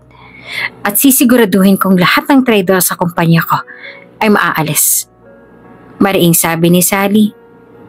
Okay then, ipapadala ko na lang sa'yo yung isa sa pinakamagaling kong abogado. I cannot handle that case, medyo loaded na ako. Sambit nito. Matapos ayusin ang mga kasong isasampa kay Hailey at sa kaibigan nito, pati na rin sa kumpanyang katunggali ni Sally, ay agad na may pinapuntang mga pulis sa kumpanya ni Sally. Nagkagulo pa nga ang opisina ng dahil doon. Nilapitan nila si Hailey at inaresto. Matapos itong basahan ng kanyang karapatan, ngunit laking gulat ng lahat dahil may isang taong idinamay si Hailey. Oo, sige. Inaamin ko. Binenta ko sa kabilang designs natin. Pero hindi lang ako. Kasabot ko si Christian. Sambit nito. Narinig ito ng mga pulis at tinanong kung pati bang idinawit ni Hailey ay aarestuhin. Wala namang pagdadalawang isip na sumagot si Sally. At dalawa nga silang naaresto noong araw na iyon. Habang inaaresto ang dalawa ay nakatitig lang si Christian kay Sally. Wala itong kahit anong sinabi. Ngunit kitang-kita sa mata ni Christian ang lungkot at tila pinagtaksilan siya ng buong mundo. Nasa police car na ang dalawa. Tahimik lang si Christian samantalang si Hailey naman ay nakatingin lang kay Christian. Christian? Mahina nitong sabi. Hailey, ginawa kang tama. Pero sa ginawa mo, hindi kita mapapatawad. Sambit ni Christian. Alam kong inosente ako at alam mo yan. Natahimik si Hailey hanggang sa makarating sila ng presinto. Wala nang awang naramdaman si Christian para kay Hailey. Naging malaking usap-usapan naman ang nangyari dahil sa pag-amin ni Hailey ay naging matibay ang ebidensya sa ginawang pagnanakaw ng designs. Pati ang kaibigan nitong si Kathy ay nasangkot na rin. Ngunit hindi naman inaasahan ni Hailey na iiwan siya sa ere ng mga ito, pati ng kabilang kumpanya. Samantalang si Christian naman ay humingi ng tulong kay Rina. Wait, what happened? Bakit ngayon mo lang sinasabi ang lahat ng to? Tanong ni Rina. Ilang linggo na rin ang nakalilipas na nangyari ang lahat bago pa humingi ng tulong si Christian kay Rina. Nakalaya na rin ito dahil hindi naman matibay ang ebidensya laban sa kanya at nakapagpiyansa. Pero pilit pa rin siyang idinadawit ni Hailey sa kaso. Ma'am, nahihiya po kasi ako magsabi. Kaso mukhang hindi po papayag si Hailey na hindi ako madamay. Alam niya kung hindi ako kumanta kay Ma'am Sally, hindi mangyayari ang lahat ng to. Siwalat ni Christian. Rumihistro naman agad sa memorya ni Rina ang lahat ng pangalang sinabi ni Christian sa kanya. Wait, what did you say? Hailey? And Sally? Tanong ni Rina. Opo. Nagtatakang sagot naman ni Christian. Si Ma'am Sally po ang boss ko at si Hailey po yung nagbenta ng design. Napasandal si Rina at napangiti. Finally. Okay then. Tila nabuhusan naman ng 100% si Rina nang mabigyang linaw ang lahat. Mananalo ka sa kasong to. Let that Hailey suffer. Sambit nito. Hindi naman maintindihan ni Christian ang sinabi ni Rina, pero ramdam nitong magiging maayos ang lahat. Samantala kahit naman alam na ni Sally na mananalo siya sa kaso, ay binabagabag pa rin siya ng kanyang konsensya. I know there's something wrong. Bakit hindi ako masaya sa ginawa ko? Tanong ni Sally. Kinuha niya ang telepono ni Christian at tiningnan ang litrato ni Hailey kasama ang kaibigan nito. Ginawa niya ito tuwing nakakaramdam siya ng awa para kay Hailey. Ngunit sa pagkakataong to, hindi para kay Hailey ang awang kanyang nararamdaman. Kung hindi, awa para kay Christian. I need to see something bad kay Christian. I need to convince myself na Christian is not good for. What is this? Masama mang gawin ay tinignan ni Sally ang inbox ng binata at doon ay may nakita siyang ikinagulat niya. Sa paglipas ng mga araw, matapos malaman kay Christian ang mga nangyari ay palihim na tinulungan ni Rina si Christian. Nanalo si Christian sa kaso at napatunayang hindi siya kasangkot sa anomalyang ginawa ni Hailey. Maraming salamat po, Ma'am Rina. Hindi ko po alam kung paano ko po kayo pasasalamatan sa tulong na ginawa ninyo. Naiiyak na sabi ni Christian matapos mapawalang sala sa nangyari. I'm just doing my job. At alalahanin mo, may isa ka pang kasong kahaharapin. Your annulment. Ani ng abogada. Hindi naman po nawawala sa isipan ko yon. Nakakahiya nga po kasi tinulungan niyo pa rin ako kahit na alam nating maghihiwalay na rin naman kami ni Miss Rosalyn. Nalungkot na sabi naman ni Christian. Cheer up, you'll never know what happens next. Nakangiting sabi naman ni Rina. Ang hindi alam ni Christian ay may magandang mangyayari sa unang pagkikita nila ng kanyang asawa. Matapos mapawalang sala ni Christian sa kaso ay sunod naman itong hinarap ang kanilang paghaharap ni Rosalyn. Noon pa man ay magkakaibang ang koneksyon ng dalawa para sa isa't isa at ngayong araw ay matutuldukan na ang lahat. So Christian, remember this. You only need to attend. Presence lang ang kailangan mo, okay? Paalala ni Rina. Wala po akong kailangang kabisaduhin. Pag-aralan o di naman kaya sasabihin mamaya. Kinakabahan po ako, Ma'am Rina. Sabit ni Christian. No need, basta akong bahala. Nakangiting sabi ni Rina. Pagpasok ni Christian sa korte ay laking gulat nito na walang katao-tao ang loob ng silid. Inilibot nito ang kanyang mga mata hanggang sa may nakita siyang isang babae. Nakaupo ito sa isang tabi sa may bandang harapan. Nagtaka naman si Christian kung sino ito. Tama naman ako ng pinasukang room. Bakit ganito? Pagtataka ni Christian. Lumapit ito sa babae at nagtanong, Miss, pwede po bang... Ma'am Sally? Laking gulat ni Christian nang humarap ang babae. Yes, Christian. Or you can call me Rosalind? Nakangiti nitong sabi. Nice meeting you too, my dear husband. Kitang-kita sa mga mata ni Sally ang saya sa unang beses nilang pagkikita ni Christian bilang mag-asawa. Inaatrasan ni Sally ang kanilang annulment. Hindi naman akalain ni Sally na kilala na pala niya ang kanyang asawa at ito pala ay si Christian. Nagkaroon na rin ng linaw ang lahat para sa dalaga.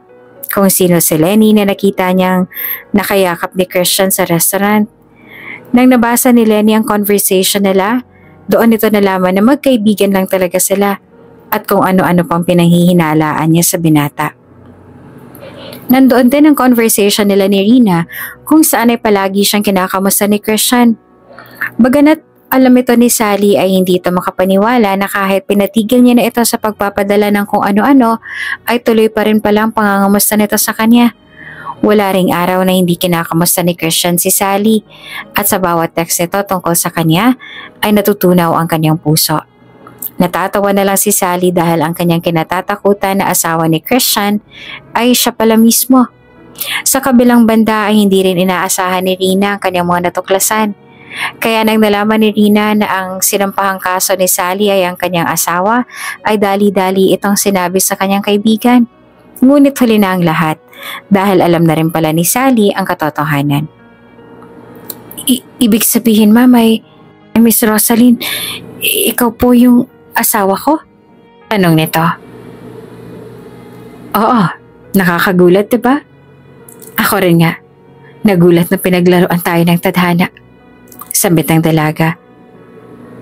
Ibig sabihin po ba nito, tuloy na po ang annulment natin? Disappointed po kayo siguro dahil ako palang asawa ninyo. Bigla namang sumagi sa isip ni Christian ng dahilan kung bakit siya nasa lugar na yon.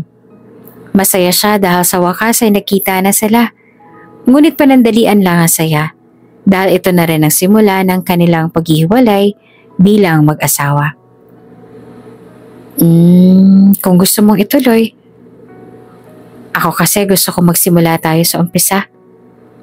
Itama natin ang lahat. Nakangiting sabi ni Sally. At sana mapatawad mo ako. Alam ko na ang lahat. Alam kong wala ka naging kasalanan. Ibig sabihin po ba nito, Miss Rosalind? Pwede na po ba kita munang ligawan? Maging magkasintahan at mapangasawa? Sunod-sunod na tanong ni Rosalind. Oo, Christian. Tugon ni Sally sabay ngiti nang walang kasing tamis.